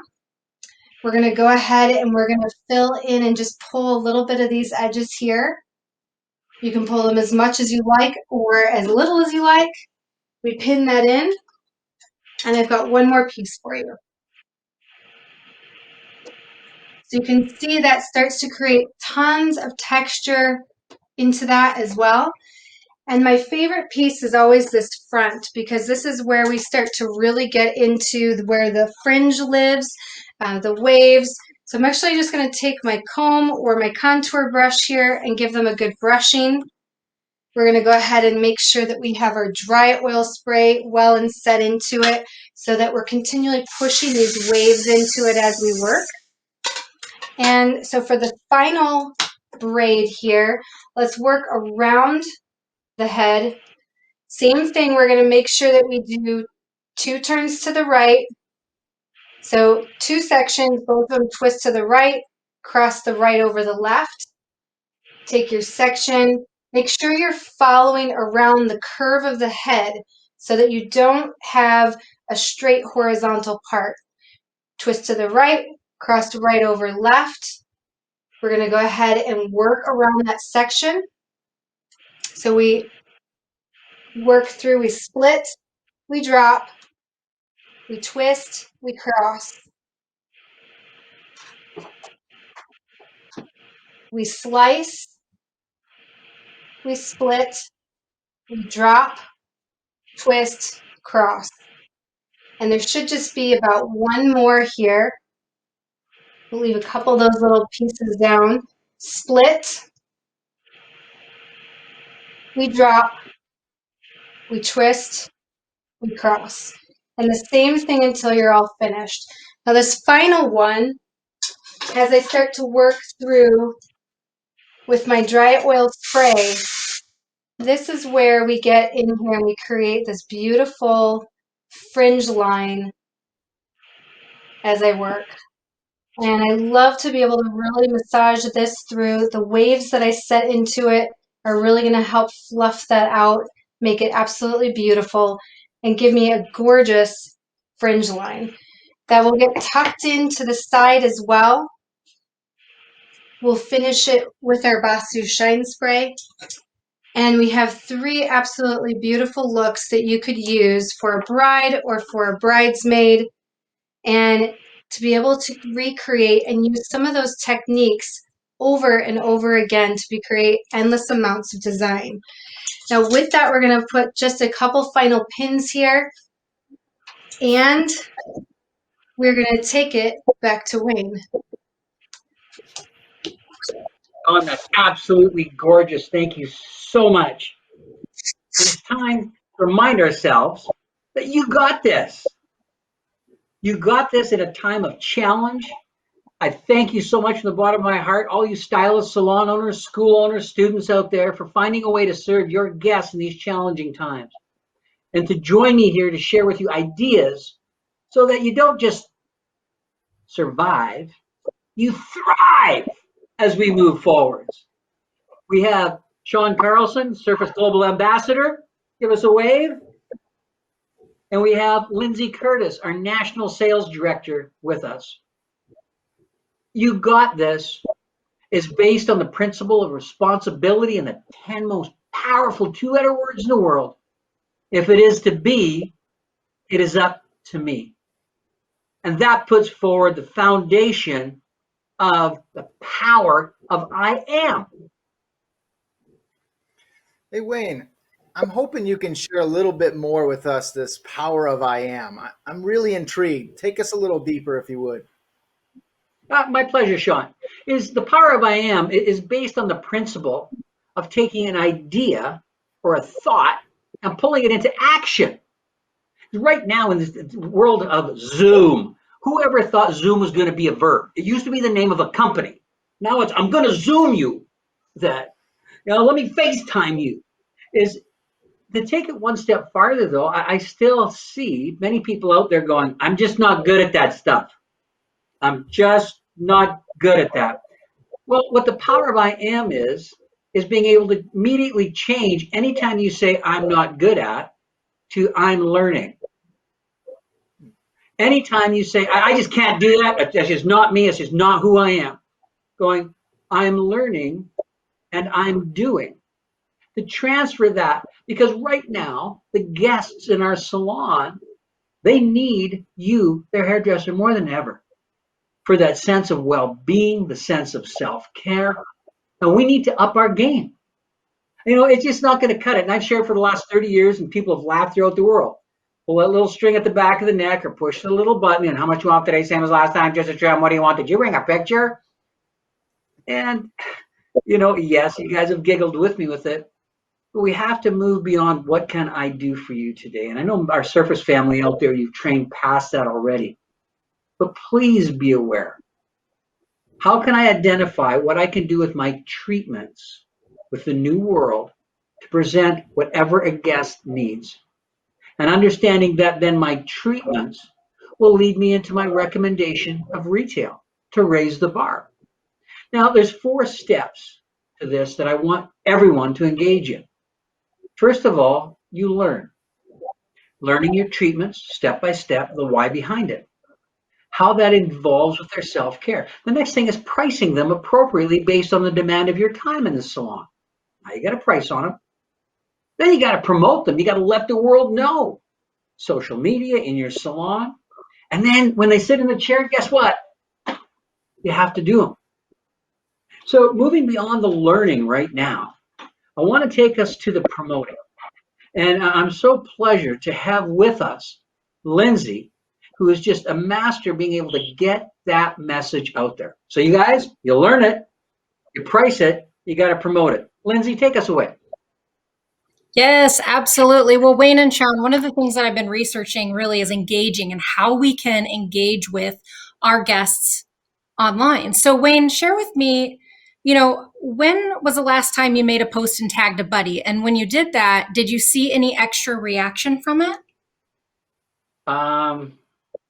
Well, you really made me think here, Lindsay, because I'm really good at tagging my personal posts. Wrote snowmobiling, fishing, where it would be. I'll tag my friends in the picture. But, when I post something for business-wise, it's usually just putting it out there. I'm not. What difference does it make? Well, from my research that I found from, places like Later app, Planoly, even on Instagram, you can actually have better engagement just by tagging one person and using the right hashtags. So let's pull open some research that I've done to share about how we can tag a buddy. So tagging a buddy means that if you tag somebody in your post, you're going to have a 75% better engagement rate online. So all you have to do is just tag one person. But get this, you guys, is hashtagging. So using the right combination of hashtags, that will actually lead to a 12.5% more engagement rate online. So as we move on to the next slide here, I want to share how you can tag a buddy. Now, many of us are looking for creative ideas, maybe some giveaways online, or just building our book.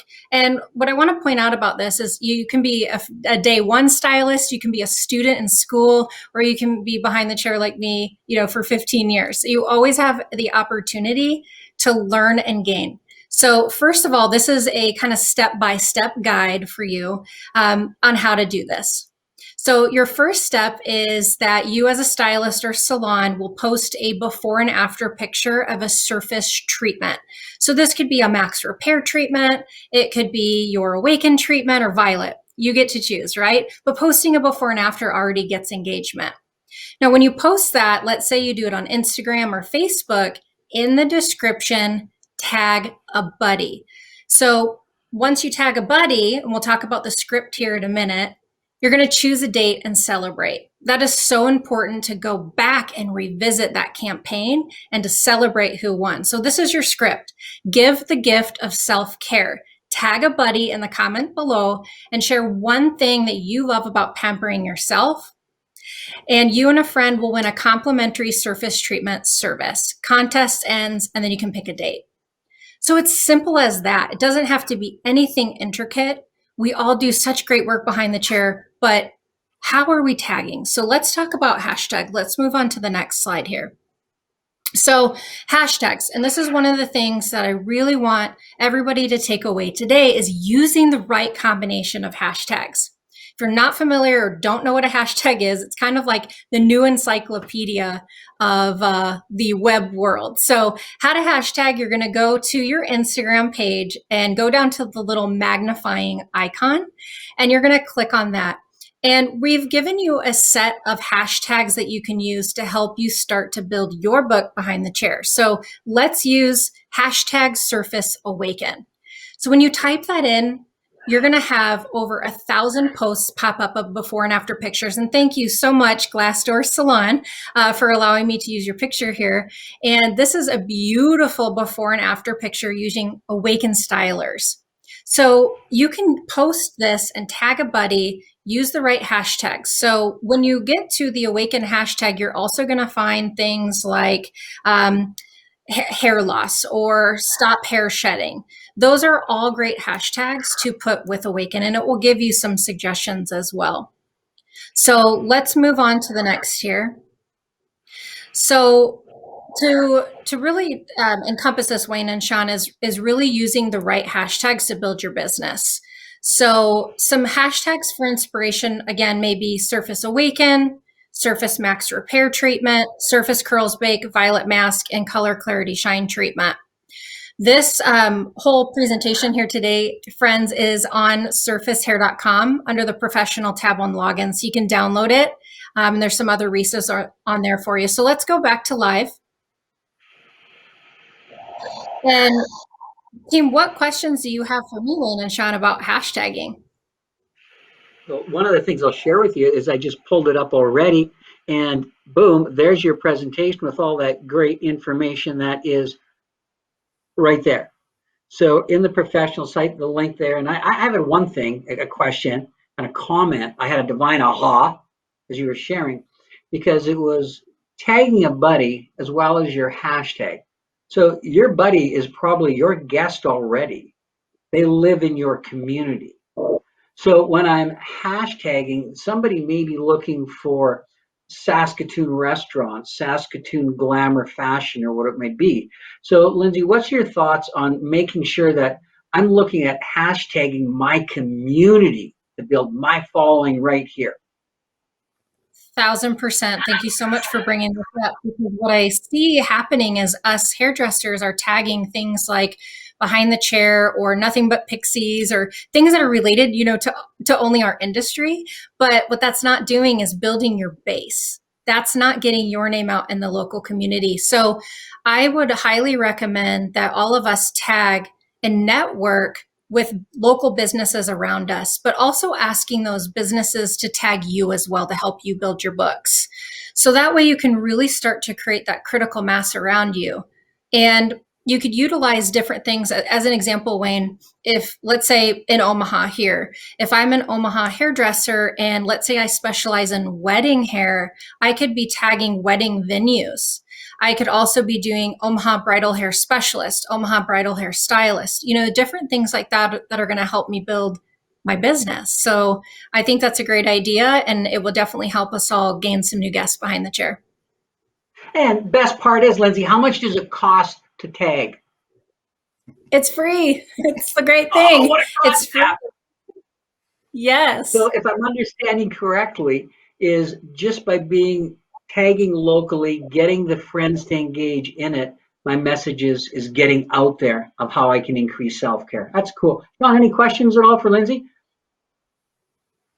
Yeah, Wayne, I was really intrigued, Lindsay, when you brought up those statistics, those measurables.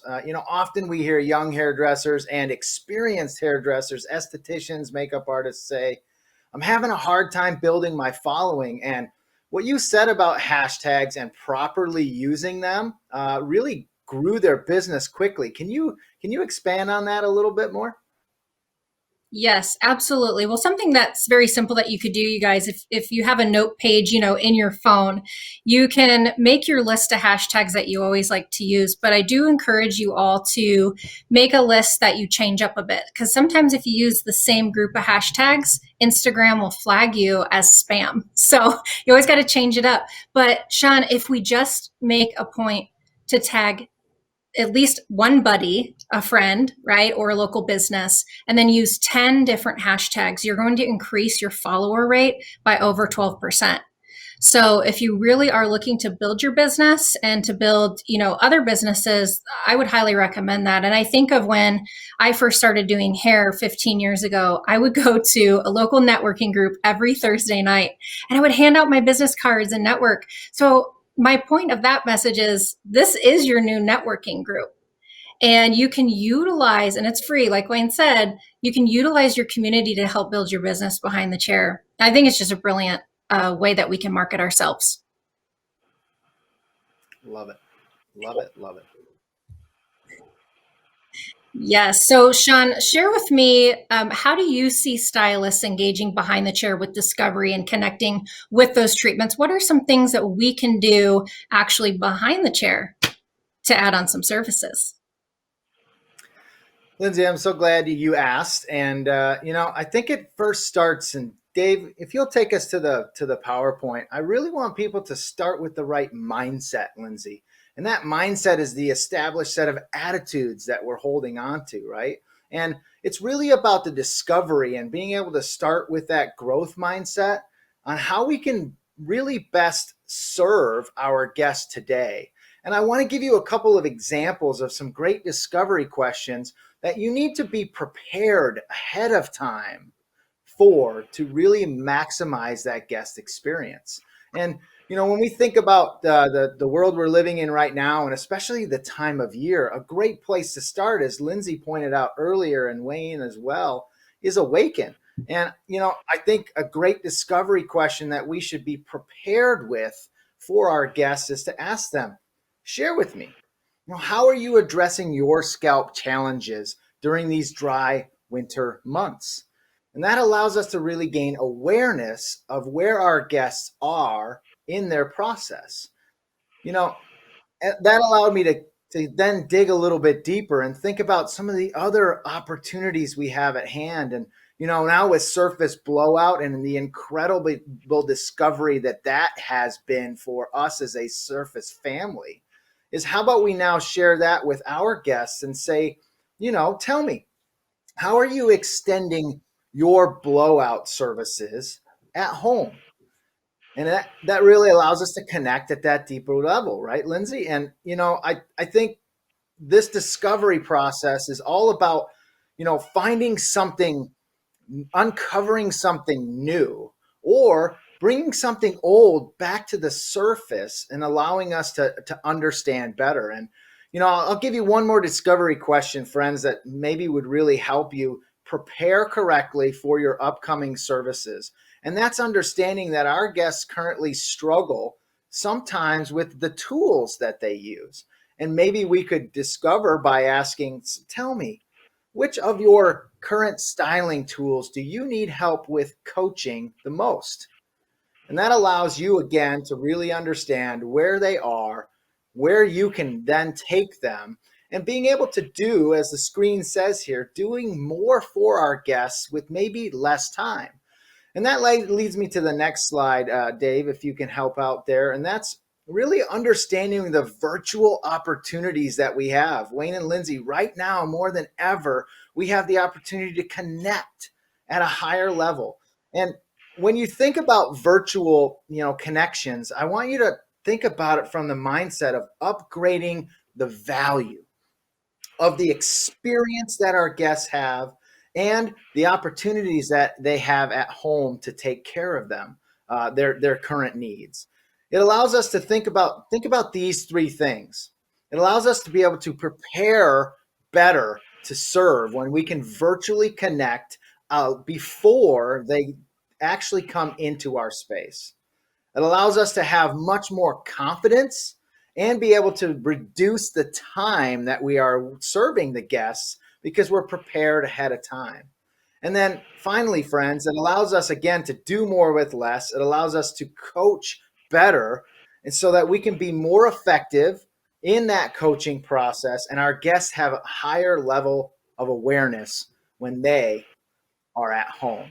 So Wayne, Lindsay, why don't we come back together here again, and any thoughts or questions that you may have? Well, Sean, one of the things Yeah. that jumps at me is I used to call it years ago being a service scientist. So when I take a look at that book in your term preparing, my guest book tomorrow, does that guest going to benefit from added value of a scalp facial, nourishing mask treatment, max repair? Is it a curls bake for the defrizz it? Is it a color shine? So what I'm doing is I'm preparing by looking at that book, and then virtually I can even send them links online. So that culture I'm seeing is confidence because I know I've got something to offer. Thank you, Wayne. It's brilliantly stated. And I think it's so wonderful as a guest being able to sit in the chair of a service provider that has the utmost level of confidence because they're prepared. Lindsay, what's your thoughts? Yes, well, as a stylist behind the chair, especially being a newer stylist, we may have a little bit of fear, adding on services. And so I love what you said about do more with less. And, having that preparation for those discovery questions would be huge. So share with me, Sean, how can a new stylist or even an existing well-seasoned stylist overcome some fear? Yes, fear can be crippling, right? It's that mindset of being fixed, being stuck.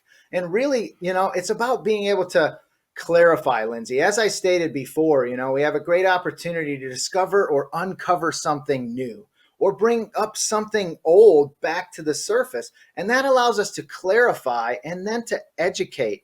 And often I find we're just stuck in that curse of knowledge, a previous service and something that was said.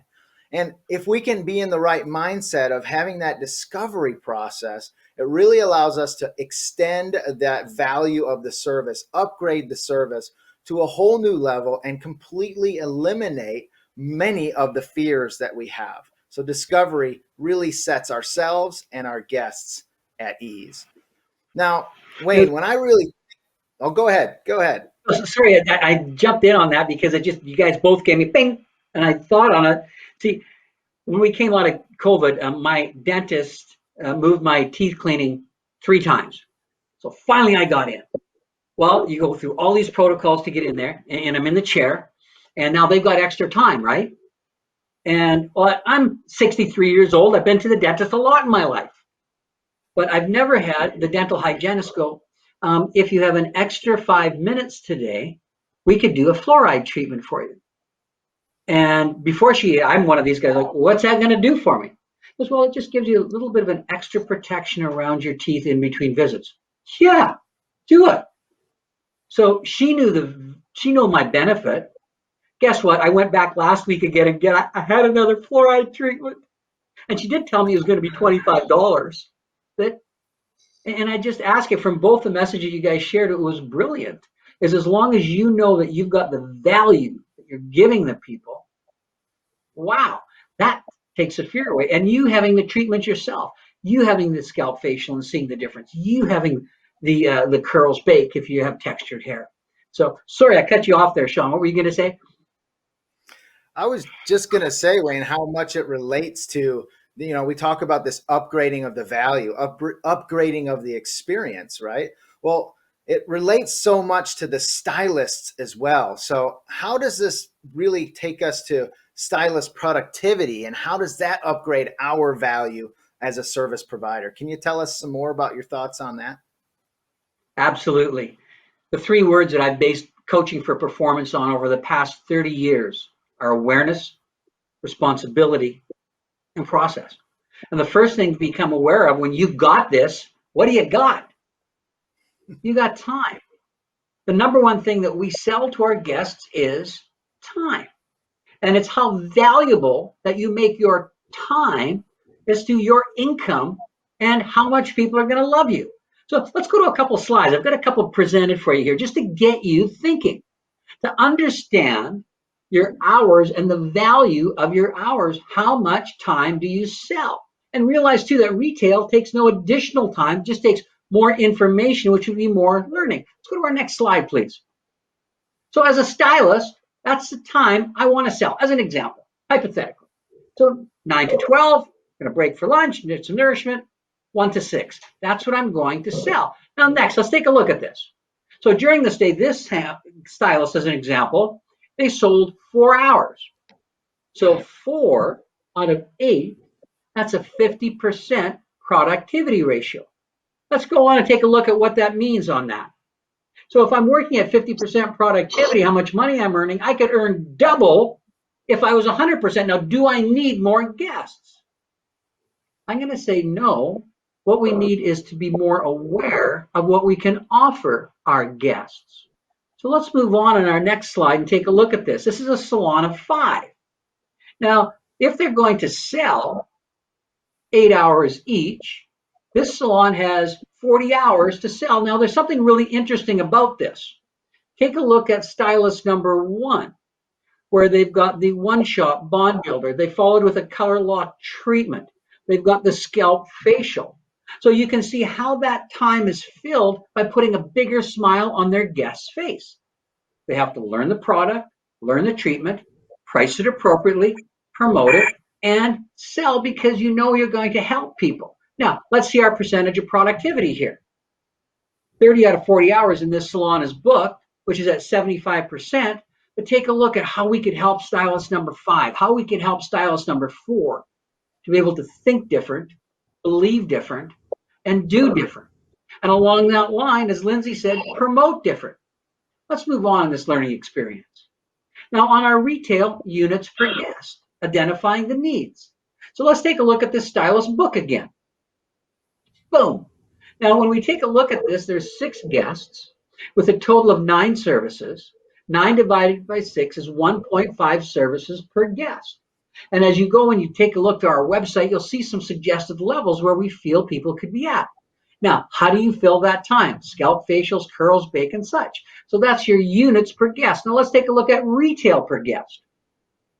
This is where things get really interesting, because what you will find is that 80% of your guests who are having a treatment are wanting that self-care at home.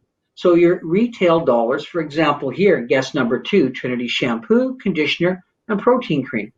The guest with the scalp facial taking the Awaken products home. So what we're doing is we're discovering and identifying and then fulfilling the guest's needs. Next one, please. There's 2 areas I want everybody to start. The reason is this is a need now throughout North America, the Awaken Scalp Facial. As winter is drying, it can be dandruff, it can be thinning, whatever it is, you need to rejuvenate that scalp. $15 to $25 a service, it's an extra $5 on a haircut, and the product cost is $2. And what about blonding? Again, it's a drier time of year. There's more moisture pulled out of the hair, following with a violet nourishing mask treatment. Now, since COVID, beginning of August on bounce back times, and I know it's been different everywhere, surface masks, our treatments, our sales are up by 40%. And I hope all of our viewers are helping your guests profit with them as well. Now, when we take a look back, let's go back live here again, guys. So in a nutshell, when I pull that all together, there's so much time you sell. Your guests need you more than ever. How can I increase my value by providing increased services of well-being during that time? Sean, tell me, what's the number one thing that you want all the people who joined us to take away from your message today?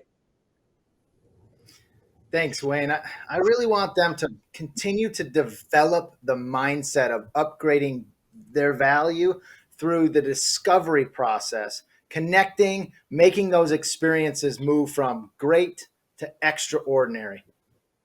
Awesome. And Lindsay, what's the number one thing you want them to do? I would love everybody to just shout out loud, I got this, and do your research to find 10 hashtags in your locality. And it's so simple. Just start posting. That's your homework. Awesome. Let's bring Dawn back to join us here as well. Dawn, what's the number one thing that you want all of the wonderful stylist saloners who joined us today to do? What's the one action? I want you all to enjoy what Pure Color and the Surface products have to offer and take each of those techniques that you learned today and make them your own. Use your creativity and choose a new look for each of your guests to create a natural, beautiful, and confident look for them. And I want you to take a look at the color technique, the cutting technique, and identify one guest that the look is perfect for. I want you to write that name on a little sticky note. I want you to put it at that mirror so when they come in, you're ready for them. But I get to ask you for a second thing too. Number 2 that I want you to do is I want you to take your look at your guest book tomorrow. Tomorrow, I want you to identify a minimum of one guest that you're going to present one of the surface treatments to. Could be the nourishing mask, could be Awaken, and start to build that habit for success. Becca, thank you so much for answering all those questions with us today. Dawn, Lindsay, Sean, thank you guys so much. And I'm really, really excited because it's my pleasure to welcome all of the people watching to enroll for our Global Forum 2021, where we get to see you face to face. Yes, we will be thriving beyond surviving. And as the world opens up, I feel confident that we'll be able to get together and we're ready to host you back into Las Vegas. Keep your feet on the ground, reach for the stars, get around good people. Thank you for sharing your day today, and make sure that you know that Surface is always there for you. Virtual hug coming at you.